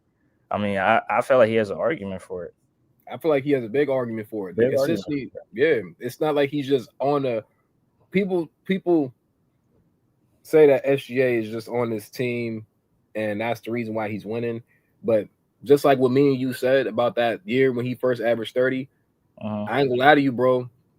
Nah, that nigga is one of the reasons. He's definitely one of the reasons why they winning because all he needed was pieces around him that year. And he made him into a playoff team that year. And that was J-Dub's first year without Chat. And I forget their record was like 40-40 or something. It was something weird, but he pushed the play in. So it was cool. He can do that, but you know what I'm saying? Everyone needs a team. So yeah. And I think they lost to who? Was it New Orleans? And they lost. Yeah, no. They lost. No, they beat New Orleans. Okay, they lost to Timberwolves. Oh, Minnesota. Yeah, Minnesota was because they played Denver in the first round that year. Yep. Yes, they did. Yeah. Yep. And that's when BJ was saying like, he had the Timberwolves a better team than OKC, and that was fair to say because the Thunder just start winning games with Chat, and I was telling him that Shea is a better player than Ant. I think Chat missed that season, right? Because he got hurt in the Pro-Am game when he was guarding LeBron, so he didn't even play that season. Right. No, I'm talking about the next season. The next season. Yeah, I'm talking about like because I'm saying BJ said there was a better team because that playing and just because like he was saying it like that whole 2023, 2024 year, that year OKC faced Dallas. And I was telling him like, nah, bro. I said, I ain't gonna lie to you, bro. I said, if OKC and Minnesota match up, that's a crazy matchup. Yeah, like, OKC was gonna be. I think they definitely would have beaten Minnesota for sure. But they ran into a very talented man. That was a talented ass team, bro. I don't think people understand. Yeah, talented. I mean, the Dallas squad too. Yeah, they had everything. But I mean, still, the Thunder was still in the series. Right? I felt like they were still in the series. I mean, especially in Game 6, it just came down to the last play, where SGA fouled PJ Washington, which people disagreed with that call, but I mean, I still felt like they were in the series. They was, and Shea was clutch too. He had a clutch 3, and he threw a oop to chat. Like it was. That's what I'm saying. I don't think people really watch that series, bro. Like people just say like they just lost, and I'm like, nah, they didn't just lose. Like they went out like champions, bro. They went out like champions, and I was like, this is a very mature team. Like whoever their coach is, bro, Mark, whatever his name is, Mark Dagnall. Yeah, he's a smart coach, bro. Absolutely, he's a smart coach. He makes no excuses. If you're injured, all right, cool. We're gonna throw this person in there. Yeah, they're deep. Like they're a deep team, so they have reinforcements all over. That's true. They're deep, and I feel like they just play. Like a lot of teams, like I feel like they say we don't have our person tonight, bro. You have a person that's been waiting to play for a couple games now, maybe like a couple months. They've been sitting on a bench, and people say, "Oh, they're not good enough." I don't like when people say that because why did you draft the person? Why are they in the NBA? Like, just play. I like what OKC's doing because I feel like they're bringing old basketball back, like Bill Russell basketball with all those good players. They was all good players. Yeah, but they was I see you trying to make that comparison, and I think I see it a little bit this year because they're winning with defense as well. Right. But those Bill Russell teams were garbage offensively. Right. Yeah, that's true. God damn. Nah, KB, that's facts. They had he said, God damn, I know KB was in. He said, God. Hey, yeah, man, my fault. I got disconnected, man. You good. Yeah, you good. But those Bill Russell teams, they had a year where their offensive rating was like 81 or something, 82 or something. They still won the championship. The offense was trash, bro. Oh, you really be doing your research, RJ? I mean, yeah, of course. But some people really don't, though. Yeah. So that's they made their stake on defense. Defense, right? Really, right. That's why I said. That's why I said I see where Kirk is going with the Bill Russell comparison, especially with the defense. But these OKC teams are better offensively than those teams. That's even more dangerous, though. I don't know if Kobe sees my point. They could be the next Bill Russell. You never know. They could be. They for sure can be. They have everything they need on that team to be a great team. That's why I'm like, it's more than that. It is more than SGA. But DFJ, you got to walk back that statement you made. What statement? You said you won't gonna see another dynasty. Oh, see, Kobe's on the same time I'm on. Well, you think OKC? You think OKC gonna be a dynasty? Hell yeah. We'll see. But bro, they 20-1 right now. They whooping ass. The belt came off a long time ago, bro. Like, well, okay, let's ask this question: what is a dynasty in your opinion? Because I get maybe my definition is different. Well, they're not that yet, right? But they're on their way. On pace, they're not that yet.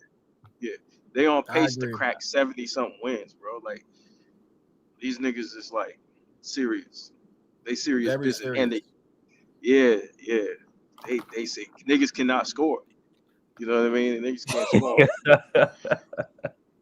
They can, bro. They hang their hat on defense. That's why I compared them to that's why I did compare them. That's one of the reasons why I compared them to the Bill Russell team. Like, I feel like they can be that great of a team for years. Like, what's SGA 27, bro? By the time SGA 30, bro, he gonna have at least 2 champions. At least 2 championships. What's up with the boy Kirk? You know this because you're a Thunder fan. What's up with the boy Topic? When he's supposed to be playing? Nikola Topic. I saw that he had a I heard he had testicular cancer. I don't know how true that is. Damn, for real? Really? Cancer? What? Yeah. Yo. I don't know. Wait. What I don't know who y'all talking about. Am I tripping? You said Nicole. Topic. He was their draft pick. He was supposed to be a major. Yeah, he's supposed to be a major piece. Oh, that the black dude, right? Is he? No, he's not black. No, he's European. Oh, this dude. Oh, you Bro, talking you about see this the dude? name? Hold on, you see the name Nicole, and you're saying the black dude. I'm burnt out. I'm about to say he's not. Yeah, I'm burnt out. Hey, no. Bro, yeah, I forgot about Stay this name. off the We- weed. Yeah, that's a weed. Yeah, he got testicular. He got testicular cancer. That's crazy. Damn. Andre, you black too, bro? Of course. Ain't getting that shit back. God damn. I thought you were about to be like, nah, I'm not. He thought about it for a second. I wasn't going to He be like, said, I was. it's not unusual. Nah, I didn't know if that was Look. I didn't know if that was a rhetorical question or like. Hold on. I didn't know, bro. Because I ain't gonna lie, through the mic, you do sound like you do. I don't know what you don't sound black. I don't know. Bro. I can't see you sound. That's racist. So I just had to ask you. Yeah. I was like, he probably is, though. I don't know, bro. I was at the ask the brothers. You know what I'm saying? But it wasn't like if you wasn't, I wasn't gonna hop off your chair. I wasn't just. Nah, I'll be. you good. Oh, he's not black. Just get off the channel. Whatever, yo. Leave his ass up there by himself. Oh shit, dude. Dude. He's like, what the fuck? Some Malcolm X shit. Y'all watched that Malcolm X movie with Denzel, right? Yes, sir. Yeah. There was a white lady said, she's like, is there anything we can do to help you out? He was like, she's like, is there anything we can do? Well, what'd she say to him? She said, she said, is there anything that we can do? And he was like, he looked at her and said nothing. Like it was it was a crazy line, bro. I think I'm not reciting it right. I think y'all know what I'm talking about. Like he looked at the white lady and said, you can't do anything to help us out. Like, Yeah. Get your hands out my pockets. Get your hands up. That shit wild. It's a wild ass thing. Get your hands up. Get your hands up. That's a classic movie right there, bro. It is a classic movie. It is. Denzel's the GOAT for real, man. But nobody gonna talk about it, so it's cool. Yes, he is, bro. My favorite actor for sure. Yeah, man. He's my favorite awesome, actor, bro. Hell to the yeah. But yeah, man. Topic was supposed to be one of the guys, man, that they added to that team that was gonna really be able to help them out, and make them deeper. Right now, losing him, they're not gonna really miss a beat. Like they they exchange pieces like AutoZone, bro. Like these yes, they niggas do. switch niggas up. But you know what it is, Kobe Phelps? They have faith in their players too. Yeah, they drafting two-way guys. Right. They're smart. They're smart. Yeah, defense wins championships, bro. That's why we be getting on people for defense, because it really does lead to wins. It's winning basketball, making the effort, trying, giving a fuck, that's helping all your defense teammate is. out. Right. Yeah. And they all on a string. If somebody fucks up, there's somebody to help them out. Somebody there to have their back. That's why I like it.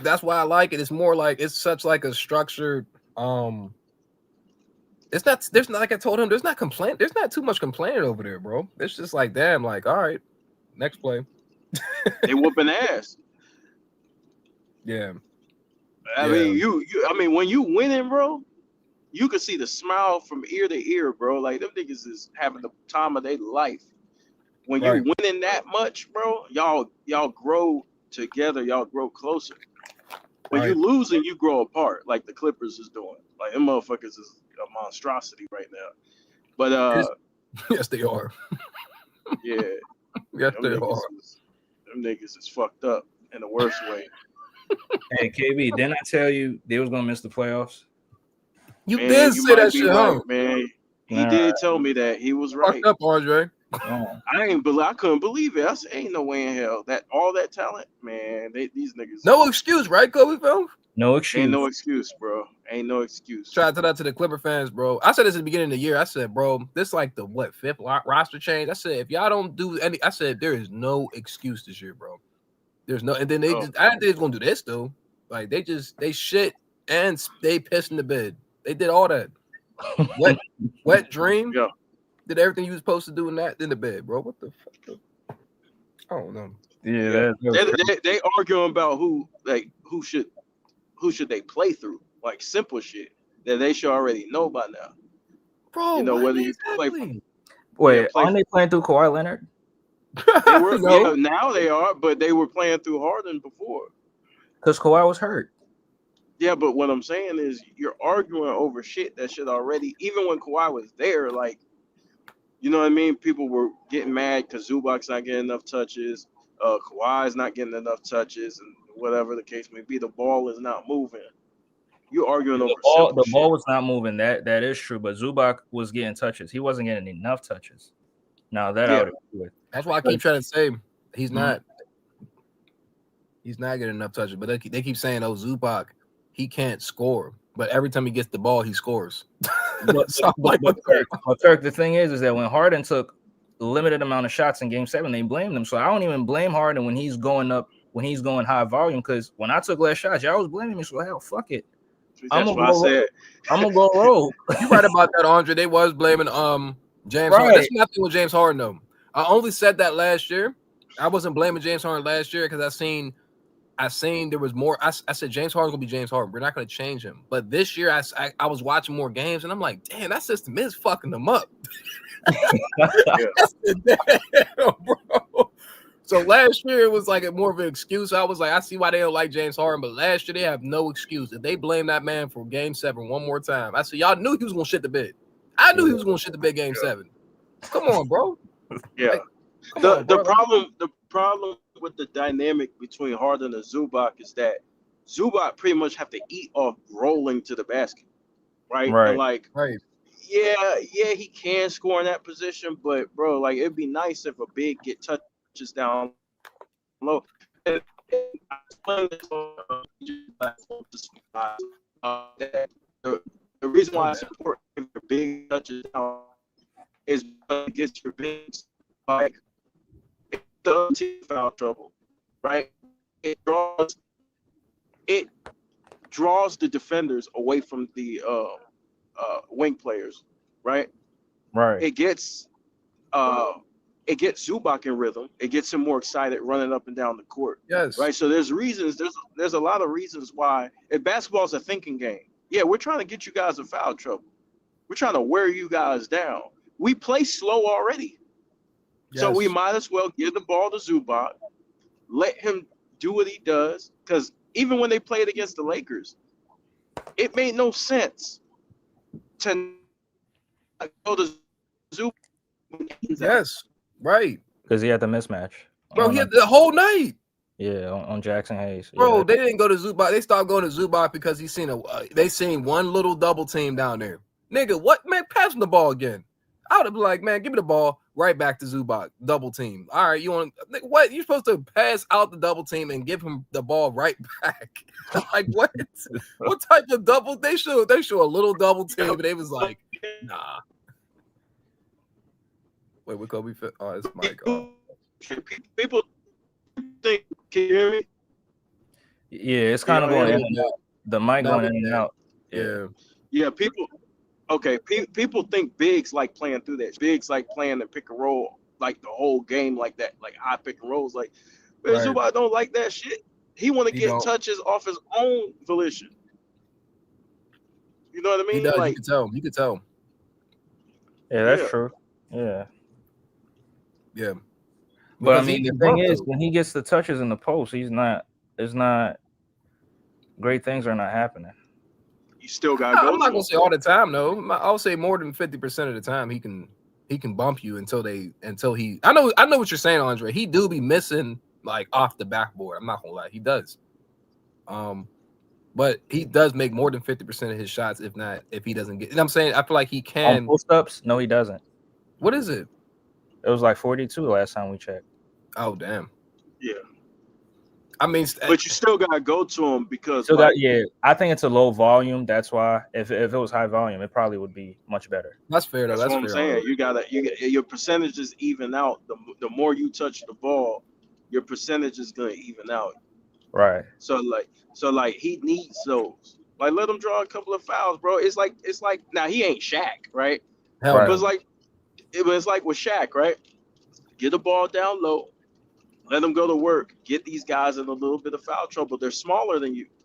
A lot of times he's going to have the size advantage. Right. That's facts. Right. Like, on most nights. Yeah. Use that shit, bro. That's Use what that shit. that's what BJ was saying, Andre. He was like, just let him touch.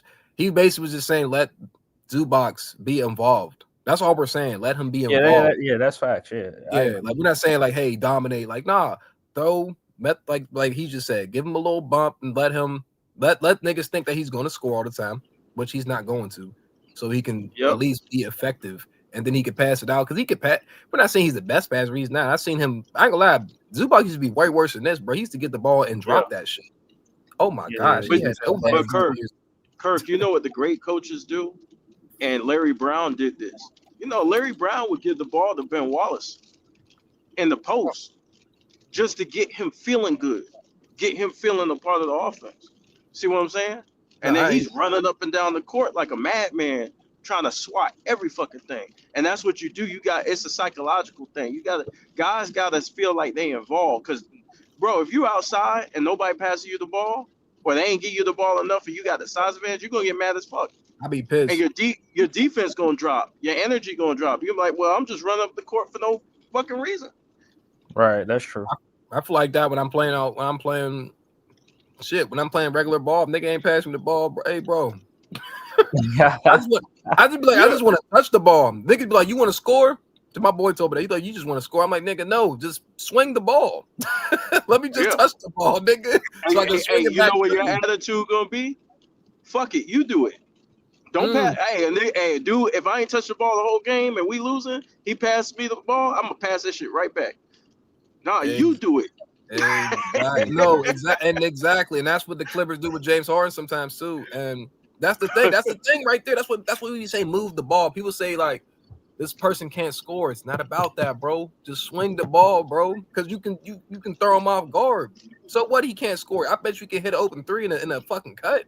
Like what? Like, bro, pass the fucking ball, bro. Yeah, that's true. But that's not what Harden does. So no, he don't. He hold the ball, and then Tyloo talking about he's making all the right reads. He's been doing that for his whole career. He knows how to make right reads. That's not the problem, Tyloo. That's not really the question. The question is, why are you still running the same system? That's the question, not the James Harden system. Like that shit crazy, bro. I don't know, bro. Yeah. He's a system, bro. I mean, you can make the right reads all you want, but if you losing and not getting the production out of it, and everybody stalled out on the offense, what the fuck is the point of making the right read? You can say these things like these dudes. Yeah, they know how to say the right things, but it's like there's no production of success on the court. So it's not working. It's the same shit like this, Kobe films, when they be like, my shot wasn't falling tonight, so we lost. What? You better go find that shit. You better go find your shot, my nigga. What? Your shot wasn't falling. Bro, he does nothing but shoot. He doesn't do anything else. I got Big Toe in the comment. Hey, Big Toe, if you can hit the link, come hit the link and pop your shit. I know y'all gonna beat the Clippers. I'm gonna definitely hate on Chris Paul regardless. Yeah, let's get it going. Hey, Kobe films. How many times you see Kobe not miss his shot, but they still win the game? Like, come on, bro. That's an excuse to me when you say we're running the right plays. It's not about that sometimes. Just play basketball, bro. It's not about you doing the right things. It's about you actually trying to win. That's what it's about. Kobe was like, I'm gonna take another one. Fuck it. I'm gonna take it. That's what Steph told Draymond. He said, you shooting too much. He said, I'm gonna keep shooting, nigga. Yeah. Hey, let me get paid to shoot these shots. Let me get the mic to Big Tone. Let him go right quick. Hey, Big Tone. What's up, nephew? First time over, man. I'm trying to catch up with you. Nah, this your second. Man, I thought it is my second. I'm tripping. Yeah. It is my second. Man, man, I was hoping y'all bum asses. Man, I was hoping y'all beat some garbage. Man, I did for the first time. I wanted y'all to beat Atlanta based on the record, though, because me and us in Atlanta again, ain't no real rivalries and all that. But I just wanted y'all to beat them for the record, why? Because that would have put them 2.5 games behind us. You know, if y'all had won, so. But they just a game and a half now, y'all. But I thought y'all had it in overtime, man. that last couple seconds with up by 2. What happened? What happened in that last? Because I think I turned it. Because I honestly, I just knew y'all had it. I just knew y'all had it. It was 20. What it was 24, 124, 126. Right. Well, you talking about the first said, overtime or the second overtime? Because I think it was the second one. When that last one, no, that was the first one, wasn't it? Yeah, the first one. Yeah, right. Yeah, that was the first one. 124, 126, and it was 3 something seconds left. Yeah, 3 seconds left, and I said they got because I think they all had the ball or something. So I'm like, oh yeah, this over. They got it good. They lost. Man, I looked at the score on ESPN. I said tied up. I was like, what the hell happened? I mean, Maxey went to the free throw line. He missed his 2 free throws. Oh, he missed both of them. Oh my God. Oh my God. He missed both of them, bro. Yeah, both of them. And Jalen Johnson, Big Tone, he's a straight dog, man. Jalen Johnson is very, very impressive. I think he's gonna make an all-star team this year. Because he made the right play. And it's clear they don't need no Trae Young, yeah. They don't need Trae, man. Atlanta, I told you, man, I'm for paying these people all this money, man, and ain't nobody doing nothing, man. It's revamping for a new system in this NBA, man. You don't need to give these guys all this money, man, that, with the name on back of their jersey. I've been telling y'all that all this time. That's why I keep telling y'all, yeah, I'll take get a motherfucking minimum wage, because that's about all I'm gonna give you if I take you. I'm giving you minimum wage, bro. I'm not giving you no 34. Come on. How long I've been saying that, nephew? What they say? Would you take it? Yeah, I'll take a minimum wage. I would. I'll give him that veteran minimum, $3 million, because that's minimum wage in the NBA. That's what I would get. I don't give a damn if it's LeBron, Kawhi. I don't give a damn who it is. Minimum wage. That's what I would give you. Take it or leave it. That's what I would get. Take it or leave it. Because I don't want nothing over 27 anyway. That's just me. If you over 27, I really don't want you in a trade. Now, if you're already on my team, of course, like Van be 28, I think, next year, whatever the case may be. But, as far as trading, if I had my way, I don't want nothing over 27. Yeah. I want nothing over 27, man. I want that. I don't care if it's starting over, whatever it is you want to call it. Then if that's what we got to do, we're going to do it with under 27 years old. That's what we're going to do. If we got to rebuild, revamp, start over, however you want to call it. Retool, yeah. However, we're going to retool with 27 and under. That's the legal age on my goddamn team, what we're going to do. Now, you can have 1 or 2 veterans, because there's always, that veterans that give them young boys that, that talk that they need, that exactly. And then they only getting minimum wage, so I ain't got no problem having 1, 2 veterans. You feel me? So I don't have no problem in the 15-man rotation get having 1 or 2 veterans making that money, man. But it's just Embiid and Paul George is a waste, bro. Yeah. Unfortunately, y'all literally stuck with both of them, because nobody. We can't say nobody, because crazy as it is, there's always some dumbass team, man, are willing to take these people. Right.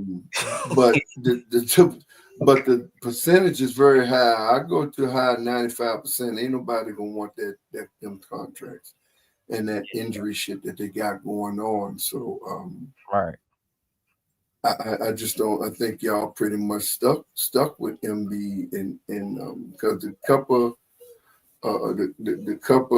stats that I seen MB play when I was watching, it's like, bro, just take him out the game, man, and put him on the bench, bro. Just take him out the game. He done, man. MB, whatever's going on with his knee or whatever the case may be, his mind, just go. Paul George the same way.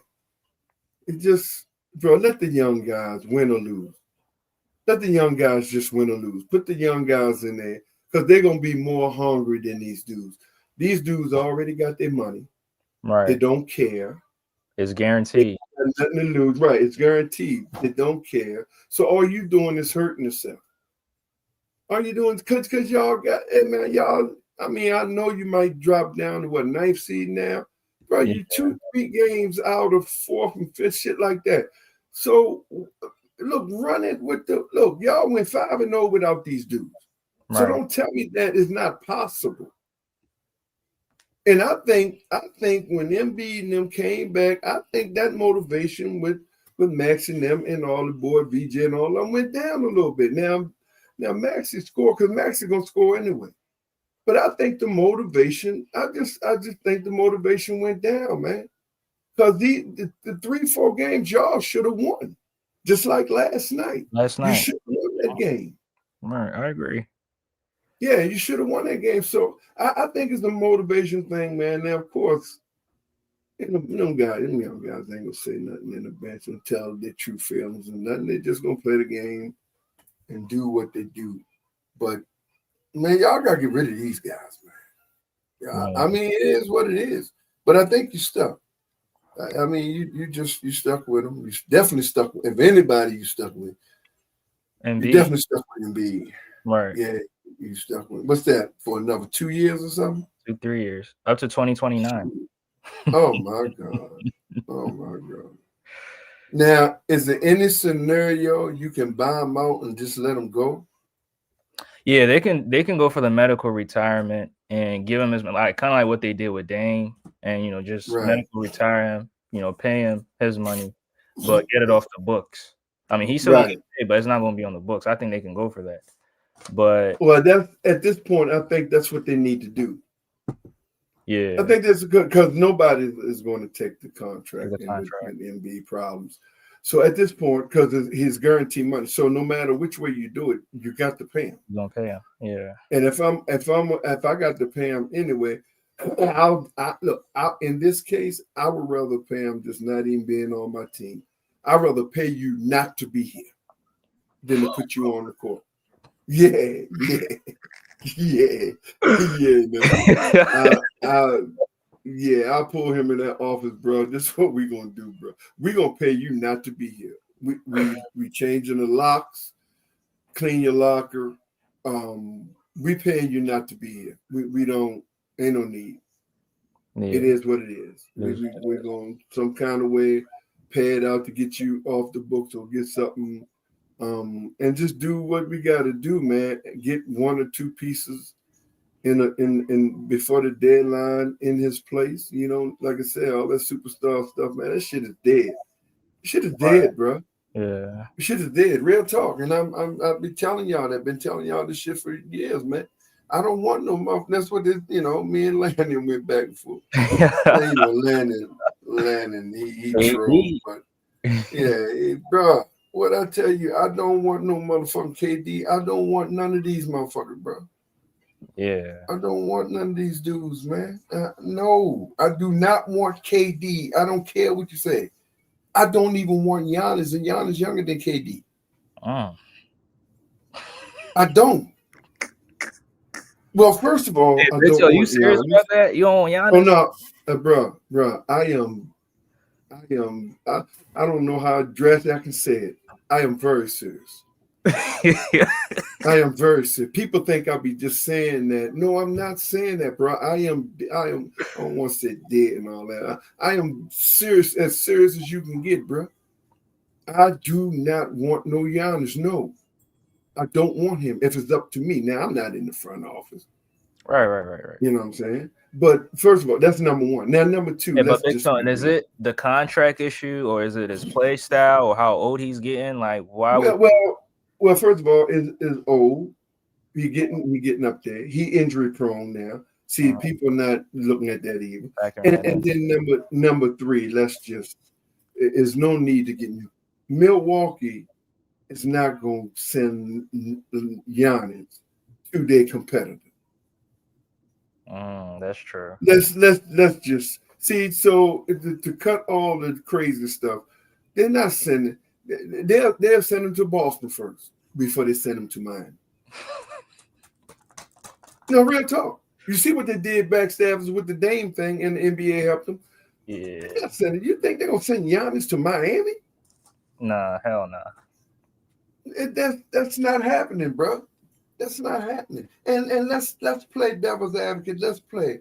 Oh, they will negotiate. What the hell do you think they're gonna ask for?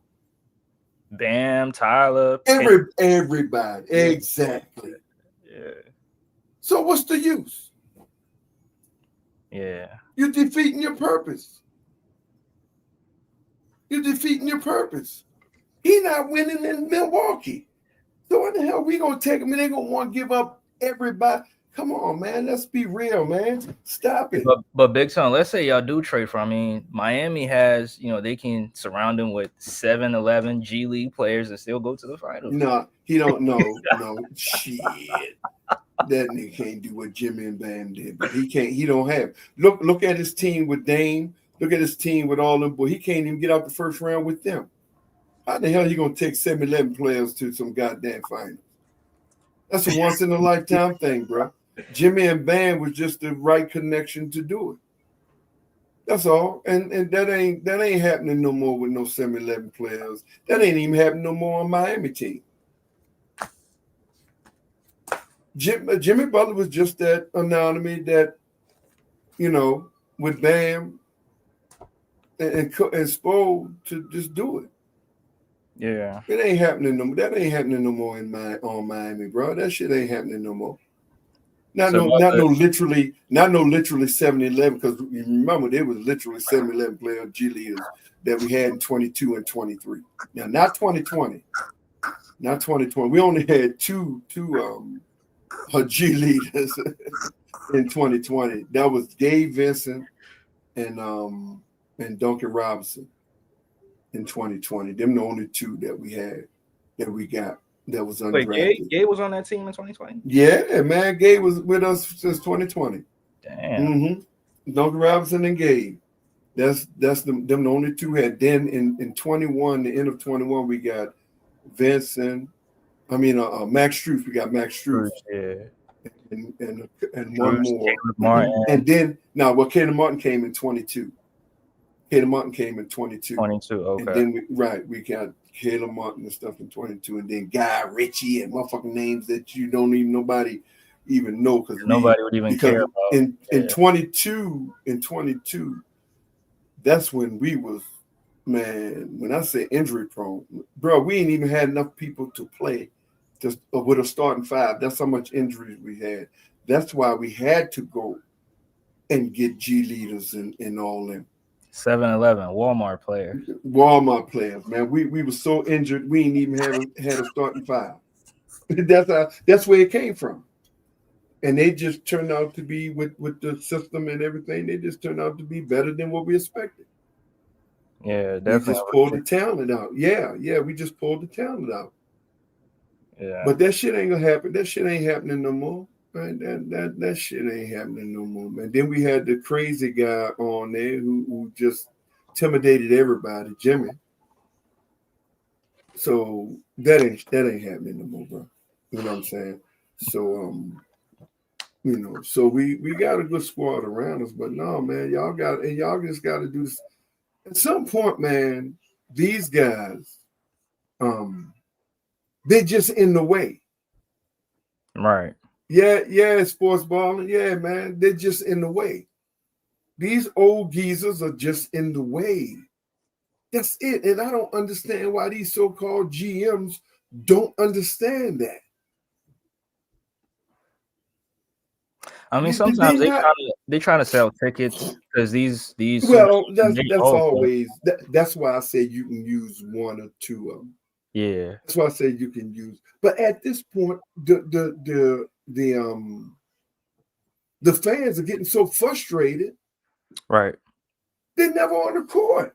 Okay, that's a fair assessment. We do, at the end of the day, we do need sell tickets, right? But goddamn it, make sure they're on the court. You brought them here to sell tickets and they're missing 90% of the game. What the hell? Yeah. So, go find that sensation, young guy, man, that might can, because you know what entertains the fans too? Seeing young guys out there hustling. Right. Seeing young guys out there literally diving for balls like they're ready to dive in the pool. That's what fans want to see, bruh. Yeah. Not giving up. Battling. They might lose, but they're battling. They're giving them the run for the money. That's what fans want to see, man. Right. I know big crash motherfucking dummy like goddamn Embiid down there like a crash dummy. Barely can get up the court. Barely can jump. So I don't know. So maybe I guess that's what they're keeping them around for. But I don't think y'all fans. Boston, man. I'm telling you, man. I think your fans getting tired, bro. Because like every fan should, these tickets ain't cheap. Yeah, the tickets ain't cheap. Tickets ain't cheap, man. Getting expensive. Especially for this That's season. what I'm saying. Yeah. They getting expensive. You want KD. Boy, if you don't shut your ass up, I don't want nothing about KD. I don't want that nigga on my team, man. I do not want none of these old motherfucking geezers on my team. I don't give a damn what he shoot. I don't want no kid. If you 27, if you over 27, I can't speak for nobody. I don't want you on my team. Don't care if it's setback or whatever the case may be. We'll build around. Now, I ain't talking about no 27 garbage person. You know what I'm saying? I'm talking about a two-way player, young guy who play the game, who feisty, who play both sides of the ball, still young and still hungry. Yeah. I don't want no KD, bro. What are you talking about? No. I don't want none of these bums, man. I'll tap it out at 30. I might tap it out at 30. Yeah, but because sometimes in 30, if you're healthy, you still playing like Norman Pat. He's still playing good ball. He's still giving you good ball. He still can play.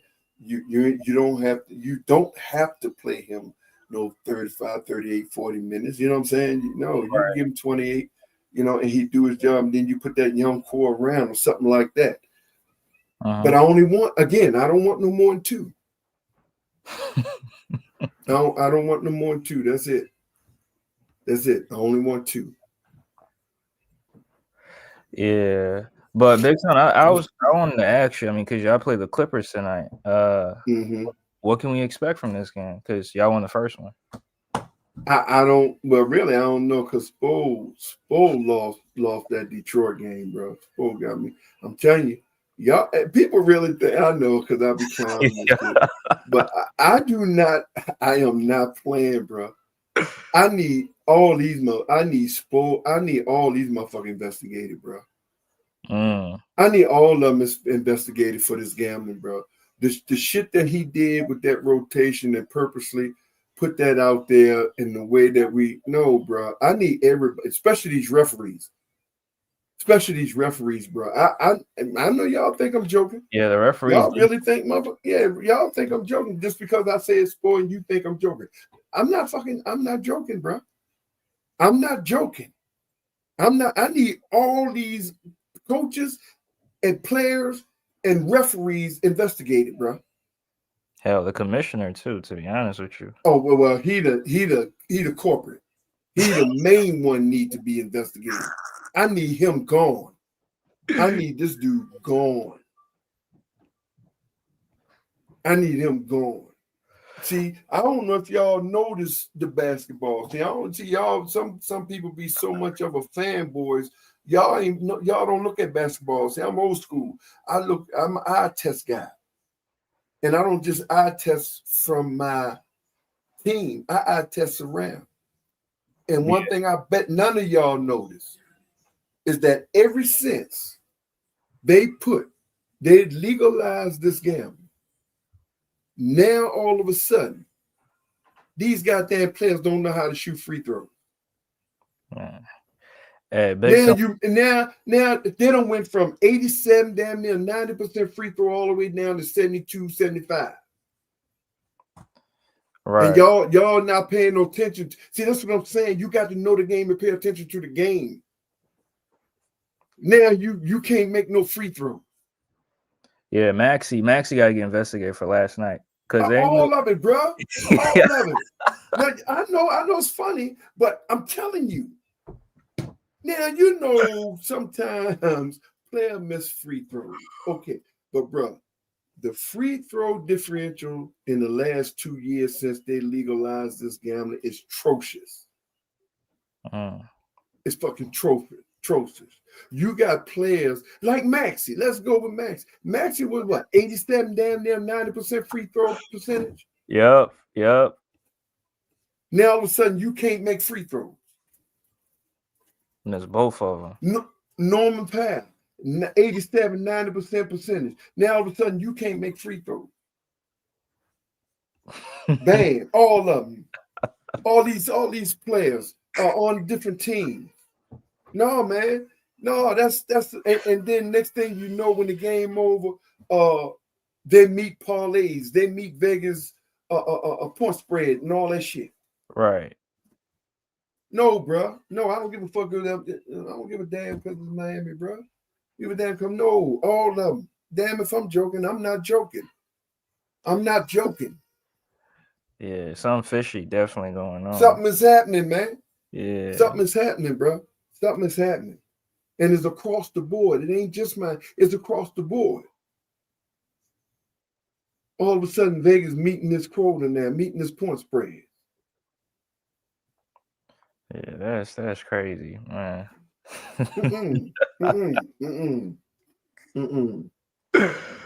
No, I might say it in a jokingly way, you know, just to no, but I'm serious. I'm very serious.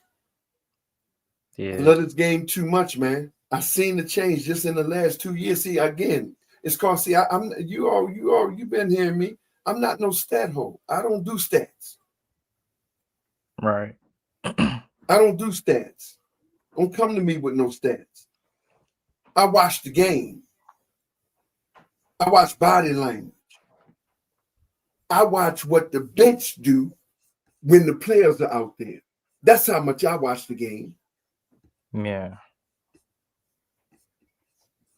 That's how you watch basketball. That's how you know it's team camaraderie. It's what the team. If the bench is hyped up, then you know they're motivating the players out there. See, that's what you watch. You don't just watch, see how many points they're going to score.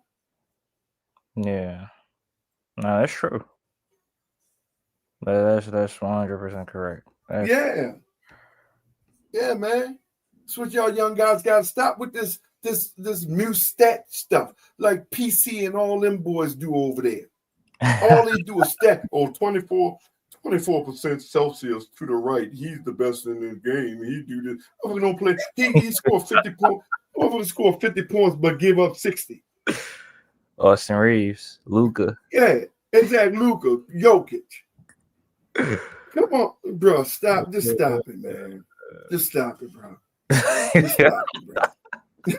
Just stop it, man. And so I don't.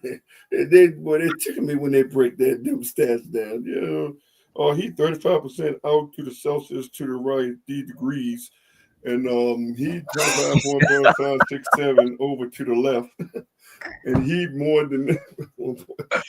Yeah, yeah, 25% to the left Celsius, and he 35.567 over shooting rate and 100% possessions and 45 degrees. And they ready to land on the moon. Man, sit down with this foolishness, man. Ain't no damn shit.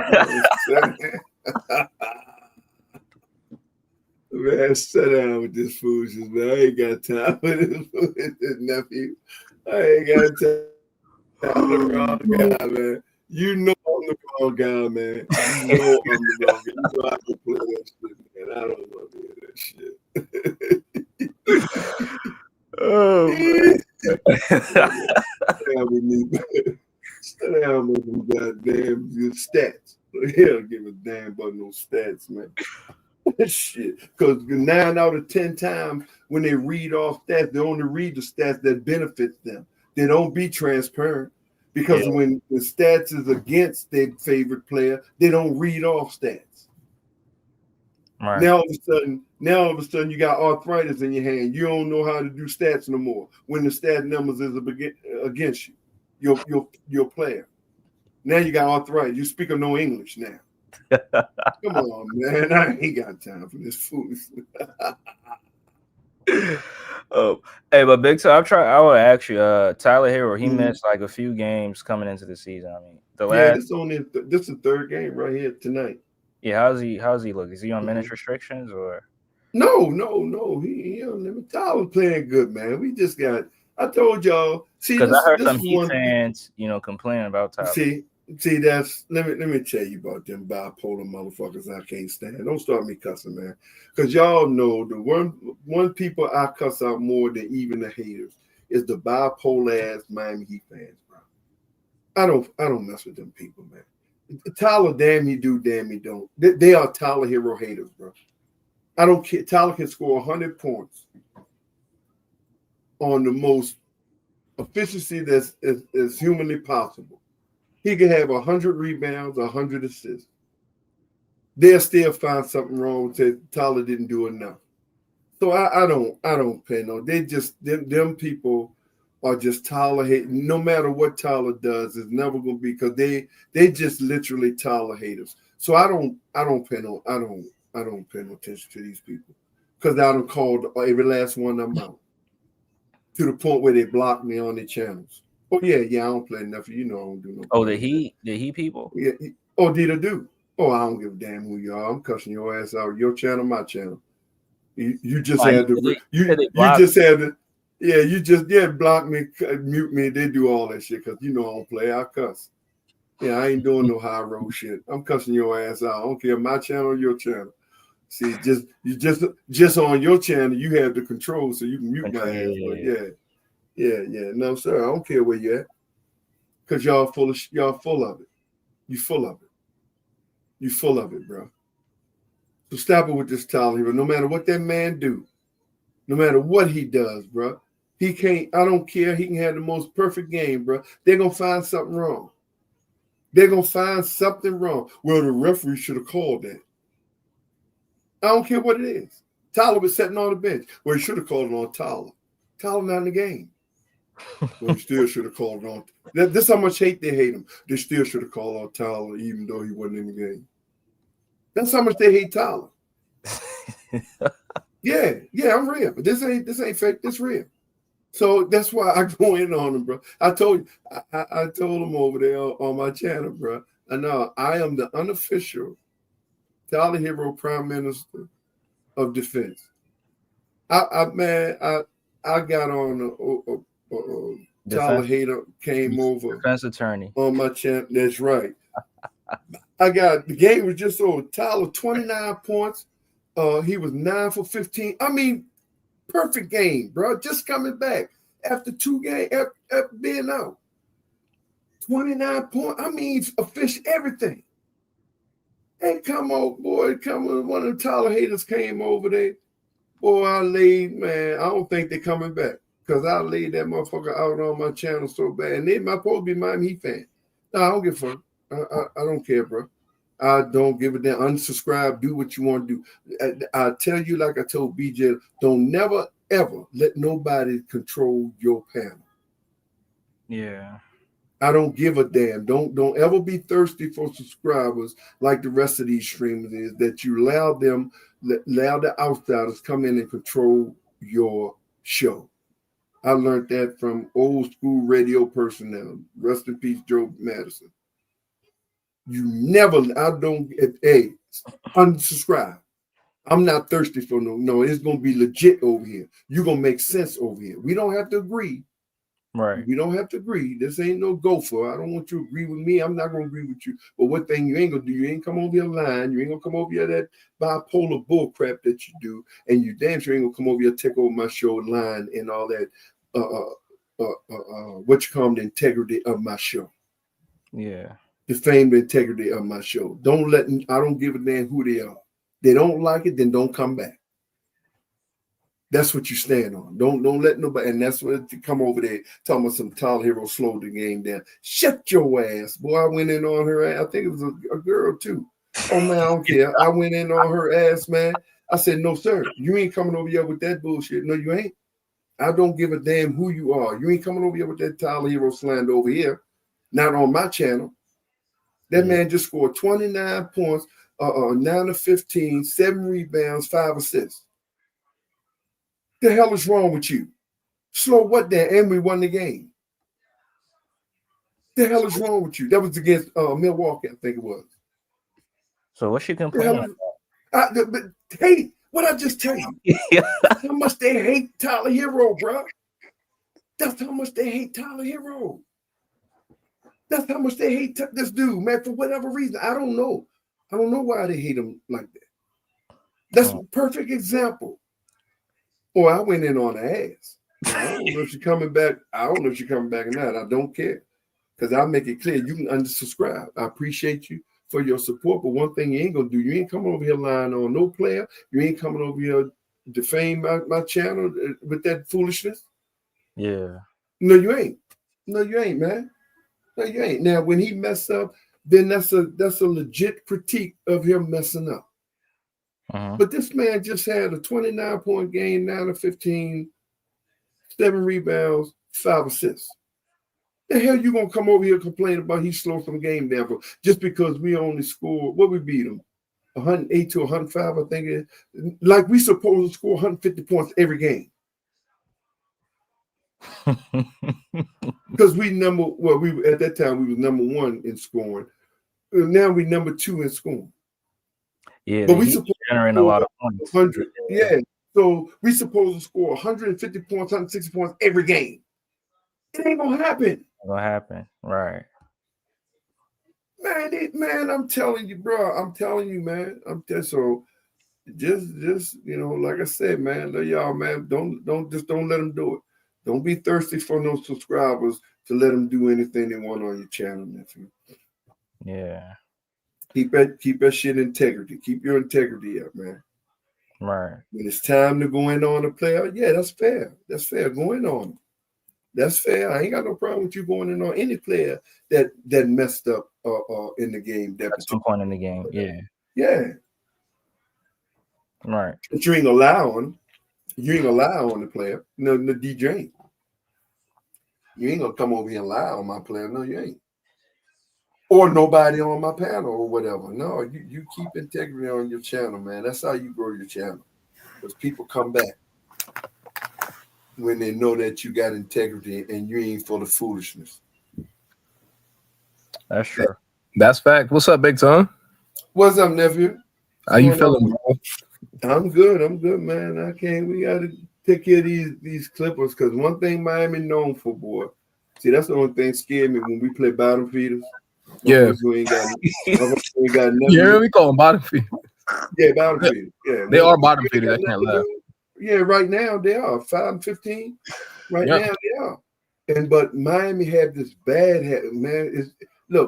And the sad part is we always had it. We had it when LeBron was here, when D Wade was here. We had this play with your food mentality when we play teams that don't have nothing to lose. Right. And it's not recently. This is what we've been doing, man. We've been doing this. So I'm hoping it's different this year, man. I hope they go out there, take care of business. Again, expose rotation. That's the only thing I'm worried about, man. It's just suspect. It's suspect, man. I ain't don't need me lying. I told you, I ain't gonna lie. It's suspect what he do. Yeah, it's outright suspect, bro. And I'm tired of it. I'm sick of it. So I'm hoping that he, get back into things, man, with the right. Because the last 15-some games, man, he been, 13, 14 games. He really ain't had no problem. The subs was good, everything, man. But these last 2-3 games, boy, I got to pick up a phone call and be out. Hey, look there, I need you to go down there in Miami, homie. Yeah, these last 3 games been looking kind of suspicious. these last three games here. I need you to check out somebody there. Let me. It been looking kind of suspicious down here. Yeah. Oh, Coach Spo. Yeah, that's the name. That's the name. Spurs Spo. That's the name. Yeah, I need you to go down there and give him a call or something. These last 3 games with his rotations, boy, Spo been lunching. Spo been lunching, man. But one thing about Spo, though, that's part of his greatness, man. He gonna always experiment. He don't care if it worked. He don't care. See, that's one thing about great coach too. You know, I play and have fun, but that's one thing about great coaches too. They experiment. They don't care the outcome of the game because it's the long haul. You understand what I'm saying? It's about the long haul. It's not about just right now. So, and one thing Spo always does, even when they be out there playing bad, which irks the hell out of me, man. I'm trying to win, damn experience, but I get it. And that's what he does. He don't care if he lose. When he got his experimenting going with players or a system, a routine, whatever it is, he gonna stick with that experiment to see if it work or whatever, if he can use it again or can't use it again or whatever. And that's what he do. And if if Miami end up lose, they lose. He don't care because he's always that scientist. He's always that scientist. Albert Einstein. That experiment shit. And that's what ticked me off. But I get it because you don't win 800 games in the NBA being no bad coach, bro. Right, absolutely. And that was against Milwaukee. That was his 800th win. Mm-hmm. That's a lot of wins, right there. Yeah, man. Hell yeah. That's in one team too. And see what makes him and Popovich masters of the, they was fortunate enough to be in the right organization who believed in them. Believed in them, right. Yeah, see, that's where it started, who believed in them. And they was able to get them, 1,000 wins that Pop got, 1,000 something, and Spo 800 wins with one team. They just believed it. Pat Riley. And I keep this. I'm starting to believe Ghost Town is really a cult leader. I think Ghost Town is officially a LeBron cult leader, bro. I do. I'm convinced. I told him that yesterday on this, bro. I'm convinced you have formed a cult, a LeBron cult. And I mean, I'm talking about David Koresh, Jim Jones. I'm talking about if LeBron said drink the poison Kool-Aid, y'all were drinking. And that's what it is. Because Pat Riley told him, bruh, I'll fire y'all ass and trade y'all before I get rid of my coach. Are you crazy? Yeah. You're not coming here and telling me fire my coach and trade nobody. Don't give a damn what many points you think you are, what you got. Nigga, you don't control this here. And the Bronyites, the Ghosts, and they just don't want to face that fact. That LeBron couldn't control Miami. That's why he left. His little punk. He left. He couldn't control Pat Riley. Following my coach, talking about following some Eric Spoke. Man, you better go on, sit down somewhere. Go bye. See you later. Oh no! Well, you see what Pat Riley said? He wanted. Well, man, look in front of the camera. That man ain't nobody gonna disrespect too much. No direct. Ain't no professional gonna do that. Right. Of course, they're gonna say, "Yeah, I would love to have LeBron back or D-Wade or this person or that all-star back." You think he can hate his guts? They're gonna get in front of that camera and play like they love him. That's what professionals do.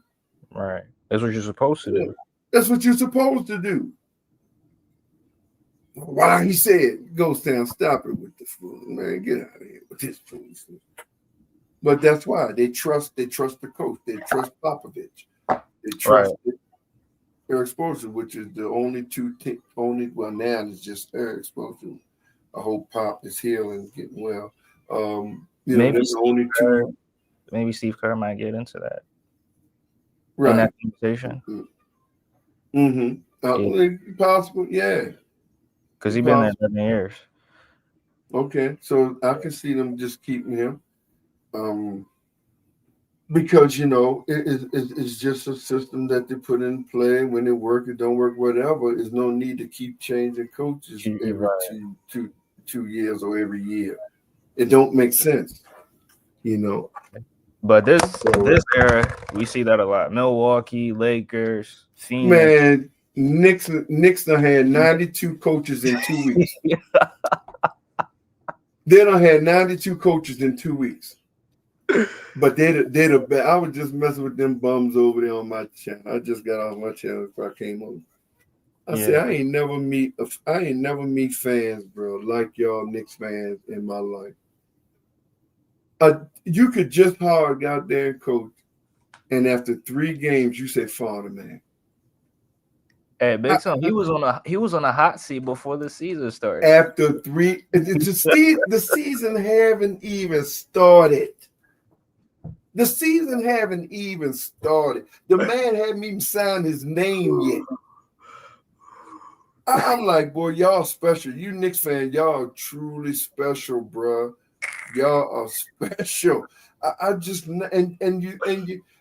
never seen a team who haven't won nothing in 55 years is the greatest team in the association. These motherfuckers have. Bro, you know I'm going on, right? You already know I'm going. I'm like, man, y'all funny as hell, man. I'm like, y'all the funniest fans ever. And they are adamant about their bullshit. They are adamant about their bullshit. We the greatest team in. You are? Okay, let's start with, when the last time you got out the second round? 25 years. So you the greatest team, but it take you 25 years to get out the second round. In the last 5-6 years, you had what, 3 coaches? Make it make sense, bro. I'm trying to be reasonable with y'all. That's why make it make sense, bro. You the beast in the East, Knicks media. Yeah, Knicks media be popping that show. But he troll, I think. No, you know what? It ain't troll. No. Nah, he believes. No, it ain't. No, it ain't. Yeah, they do. Yeah, I no, it's not troll. They're just special. They are special people, man. So these type of people, man. That's why Spore is able to last. He's able to last because who else? And I'm very serious. If you got a name, because if they was coaching, name a coach who had the. Now I ain't saying that it's Spore's fault or the players' fault. It is the front office fault. Don't get it twisted for not getting Jimmy and them, players. But it ain't all front office evil. I keep telling y'all think I'm joking and think I'm always on a conspiracy. The NBA hate Pat Riley that much. See, it's not Miami. It's not Eric Spoelstra.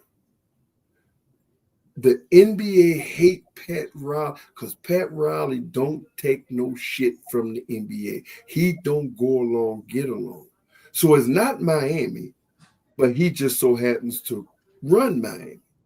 So Spo and everybody get caught up in it when we can't, they don't, it's always bullcrap when players want to come and don't get to Miami.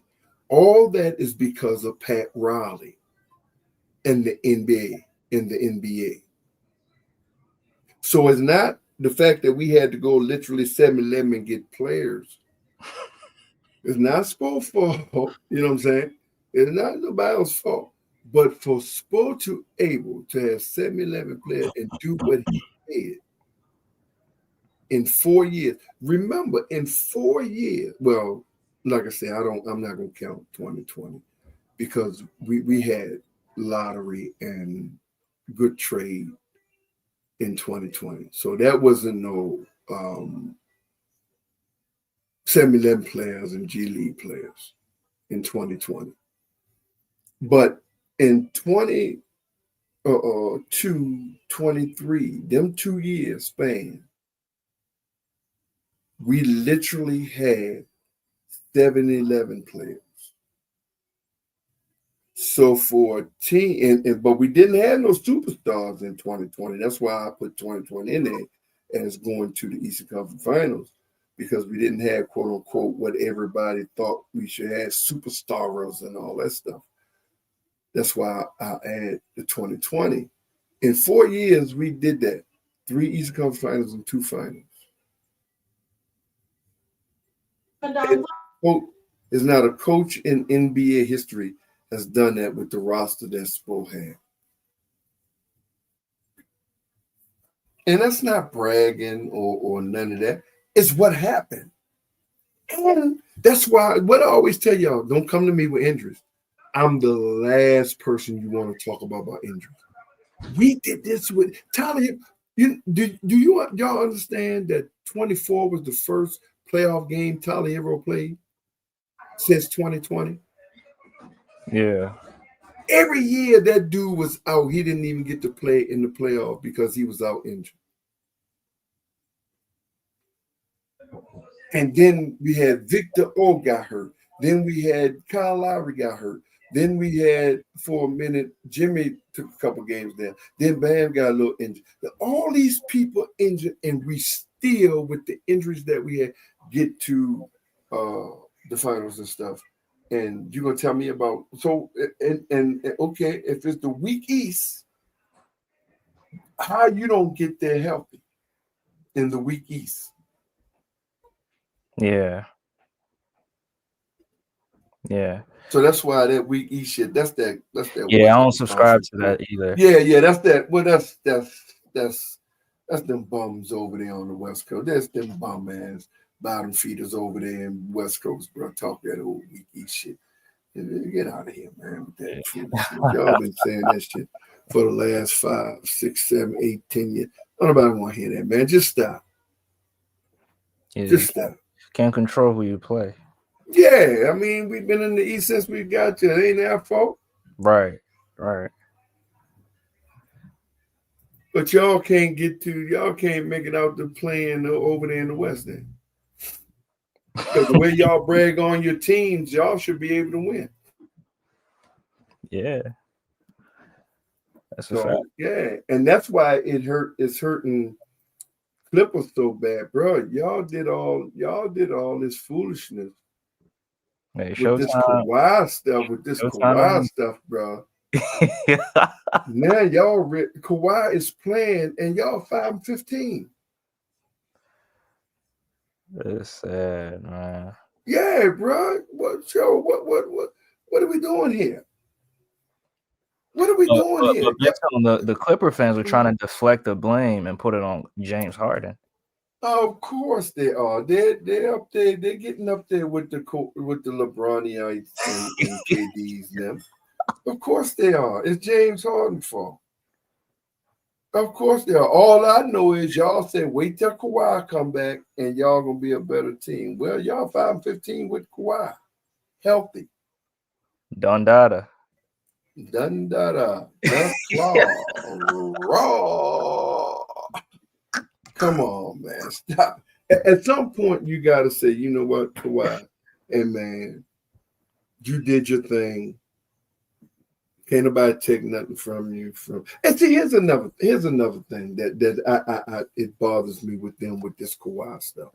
Now, Kawhi a good player. Don't nobody take nothing from him for being a good player. Right. But anybody else? Now, Kawhi been in the league since what? 2013, 2012? 2011. 2011. So that's 14 years. Well, in basketball terms, it's 15 years this year. Because you always count the year you come in. Right. So 15 years he been in the league. And he won 14 and he won 19. So what did he do from 15 to 18 and from 20 to 25. Something missing. Something missing. So Kawhi ain't as great as y'all think he is, as far as carrying a team. Yeah. Hey, Kirk, I don't know if you still here, but that was your question, bro. Because he one of the Kawhi guys. Mm-hmm. So y'all, so that's to a Kawhi guy. Okay. We know what he had in Spurs. He had Duncan and all that. Okay, but from I ain't even gonna go with 2011 because he played pretty good, and it was just for us. Ray Allen, and that's the same thing with Bronny. Bro, you do know LeBron took that last shot and missed the goddamn shot. Yeah. It's Ray Allen who saved LeBron ass. See, but I digress. I ain't got time. So we're not gonna put them in 2011, 12, and 13. So from 15 to 18, what did Kawhi do? And from 20, he got his ass whipped, and then he exactly every year. Yeah. Then he was fortunate enough. Remember, see, this is another thing about Kawhi, and we have the same conversation with the Bronyites. Remember, Toronto was already going to the Eastern Conference Finals. They just couldn't get over the hump. Right. They was already going to the Eastern Conference Finals. Okay, Kawhi comes, you get him over the hump, cool. So now from 20 to 25, what did Kawhi do? He had top players. Or he had nothing but the best players. Right. He had nothing. Hey, man, don't give me about no role players. He had nothing but the top superstars or stars, wherever you want to play. Don't play that semantic with me. So what did he do? Got his So ass. what did he do? So why at this point of juncture in his career, why are y'all still saying wait till Kawhi come back? At some point, aren't y'all going to just say, look, Kawhi, two-time champion, two-time MVP, bro. It's too much drama. Y'all old. Of course you're going to get some games in. Yeah, you ain't going to lose all 82 games and all that. Right. But it's not going to be enough to do nothing. Y'all done. And you so far behind the 8 ball now, 5 and 15, bro, y'all not catching up, bro. Oh, you don't think they can make a run? Bro, stop it. Yeah, they can make a run. Yeah, yes, they can. Straight down to the ticket office to Cancun early. Yes, they can make a run. Yes, they can. Straight to the ticket office to Cancun. Get on that boat, go straight to Cancun early. Early. Stop it. Because remember, Kawhi gonna miss some more games. Mm-hmm. We already know James Harden can't carry nobody. Yeah, he can give you 2, 1, 2, might even give you 3 games. But you don't put yourself 11 games behind under 500, bro. You even out of the plan as of right now. And then you in the, remember, the Great West. Y'all in the Great West, yeah. Tough West. Mm-hmm. So, yeah, the tough. Yeah, ooh, the West so tough, yeah. So explain to me how they gonna get that. Explain to me how they gonna get that. No, they put themselves too far behind the 8 ball. I don't see it. You know how many teams have to constantly lose that's in front of them for them to give themselves a chance while they gotta win. Yeah, it's gonna be tough, definitely. Yeah, it's gonna be tough. So this wait till Kawhi come back. At what point are y'all grown ass men gonna stop saying that? What the boy name over there on PJ? Poor boy. Is it DJ? What the boy name over there? Kawhi do no wrong. You talking about voice? Talking about BJ? Not BJ. The other one he always have up there. It's the raspy voice. I mean, Kawhi lover. Kawhi. What is it? CJ or something? What is my he got a CJ. Name? Yeah, it's a CJ over there. Mm-hmm. The one Kawhi does no wrong. Wait till Kawhi. Well, that's a lot of them, so I don't even. Okay, I understand, but once you hear his voice, the one who next to BJ, because he always be up there, he the next one, almost like he in charge after BJ. The dude. So yeah, I know Old Man. I know Skills. I don't think CJ a Clipper fan, but I just thought it was. But anyway, yeah, he defend Kawhi worse than Bronny Ice defend Braun. So he wait till Kawhi come back. He's healthy. Kawhi healthy. Well, Kawhi was healthy. Kawhi was the healthiest damn player last year in the NBA, damn near. And you got put out in the first round. Ty Lue fault. Yeah, of course, everybody's fault. Yeah. I understand. So this is what we up against, man. And so y'all got to do the same thing. Sixers got to just clean house. The fortunate thing with Sixers, y'all got young pieces there to build around. Yep. We sure do. Yeah, y'all got young, man. Y'all just gotta put them motherfuckers, Paul George and Embiid on the 14th and 15th seat. Y'all go down there. They go them two seats all the way at that end. You two old geezers, you go right there sitting 14th, 15th seat. Yeah, y'all, there you go. Y'all sit there and enjoy the game. Because you are totally out of the rotation. I don't need you. I'll put you totally out the rotation. And just let them go.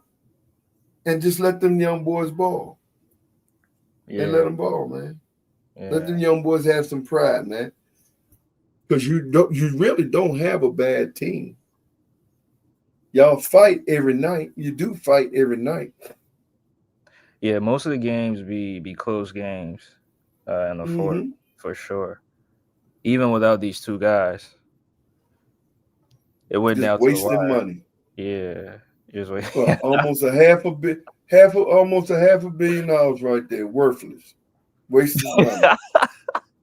Nah, but Big Toe, I think Paul George got a little bit left in the tank, but Embiid is done. Well, then it's a matter of where they play them and when they play them. Right. Because if you can use them, then use them. You know, his experience, and like you say, he still hit them threes. He still do things. But just use the time, use that time management to your benefit. He don't need to play 30, 40. You don't need to play them minutes.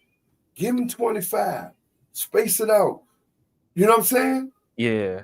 You don't need to give him 35 because you're going to beat him up. At this point, the 30, 35 minutes, he don't need that. Right, that's true. Yeah. You don't need that. Space the time out. Give him 25, 27. Space time. Yeah. Because like you say, he's still shooting pretty good percentages and all that. That's all you need to do. He don't need to be out there like that with them young guys, man, 35, 40 minutes. That dude don't need to be doing that. You got to just depend on the young guys who out there. Right. And let them work. Just let them be hungry, man. Because at this point, you starting to be in a rebuild mode.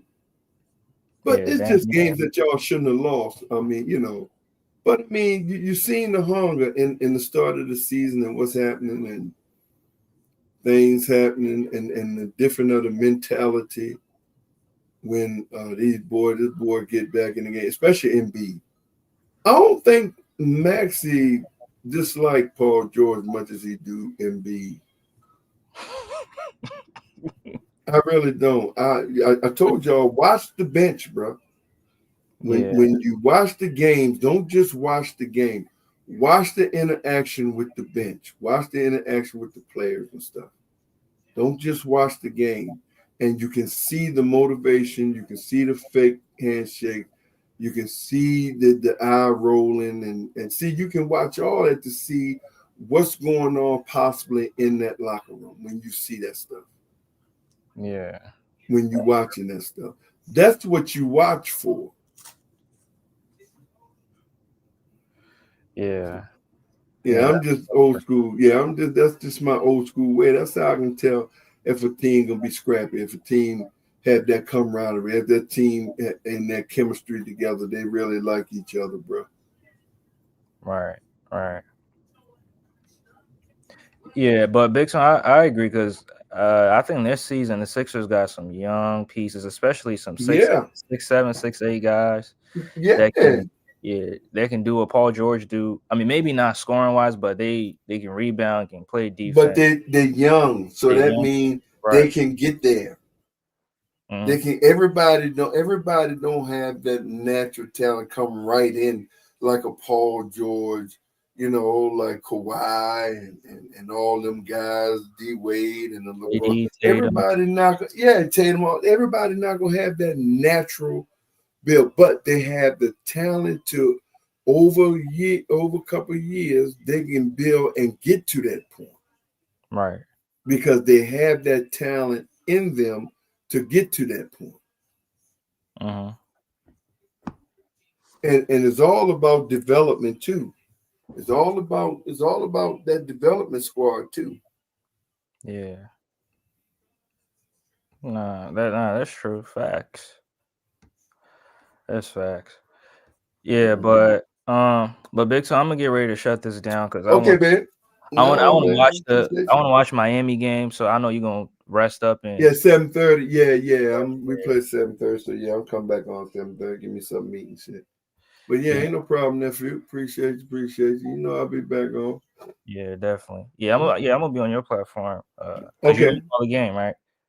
Yeah, I'm play-by-play. Yeah, 7:30. I'll be back on 7:30. Hey, Big Toe, listen to your play-by-play is the funniest shit. Y'all don't want. I told y'all, man. That's why don't nobody watch games with me, man. They can't.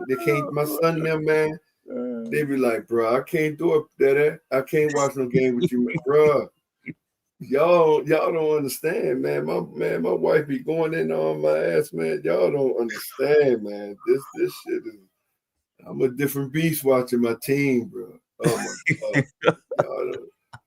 I try to leave the mic over because I said, I'm gonna give him, the real me, man.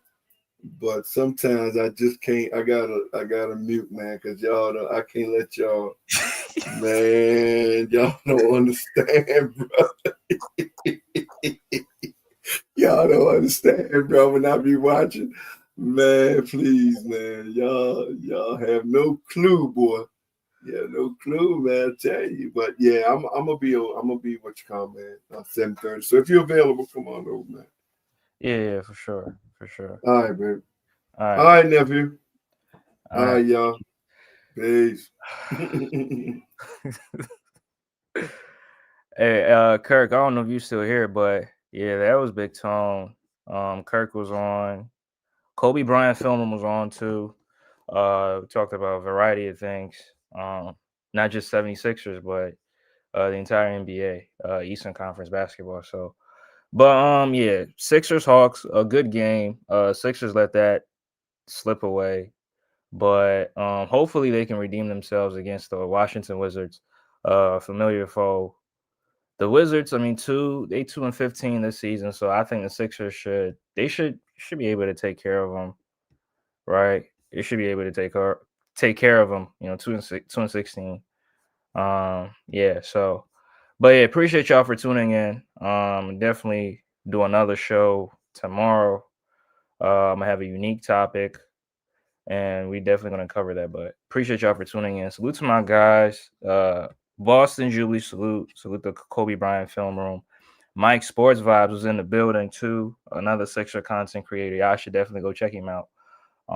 He be talking that talk with his Sixers talk and the Vikings. So if you're a football fan, you should definitely go check him out as well. Salute to my guy Casual too, who was in the building. Salute to each and every person that tuned in.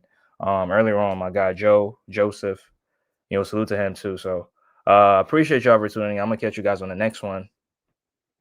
Peace.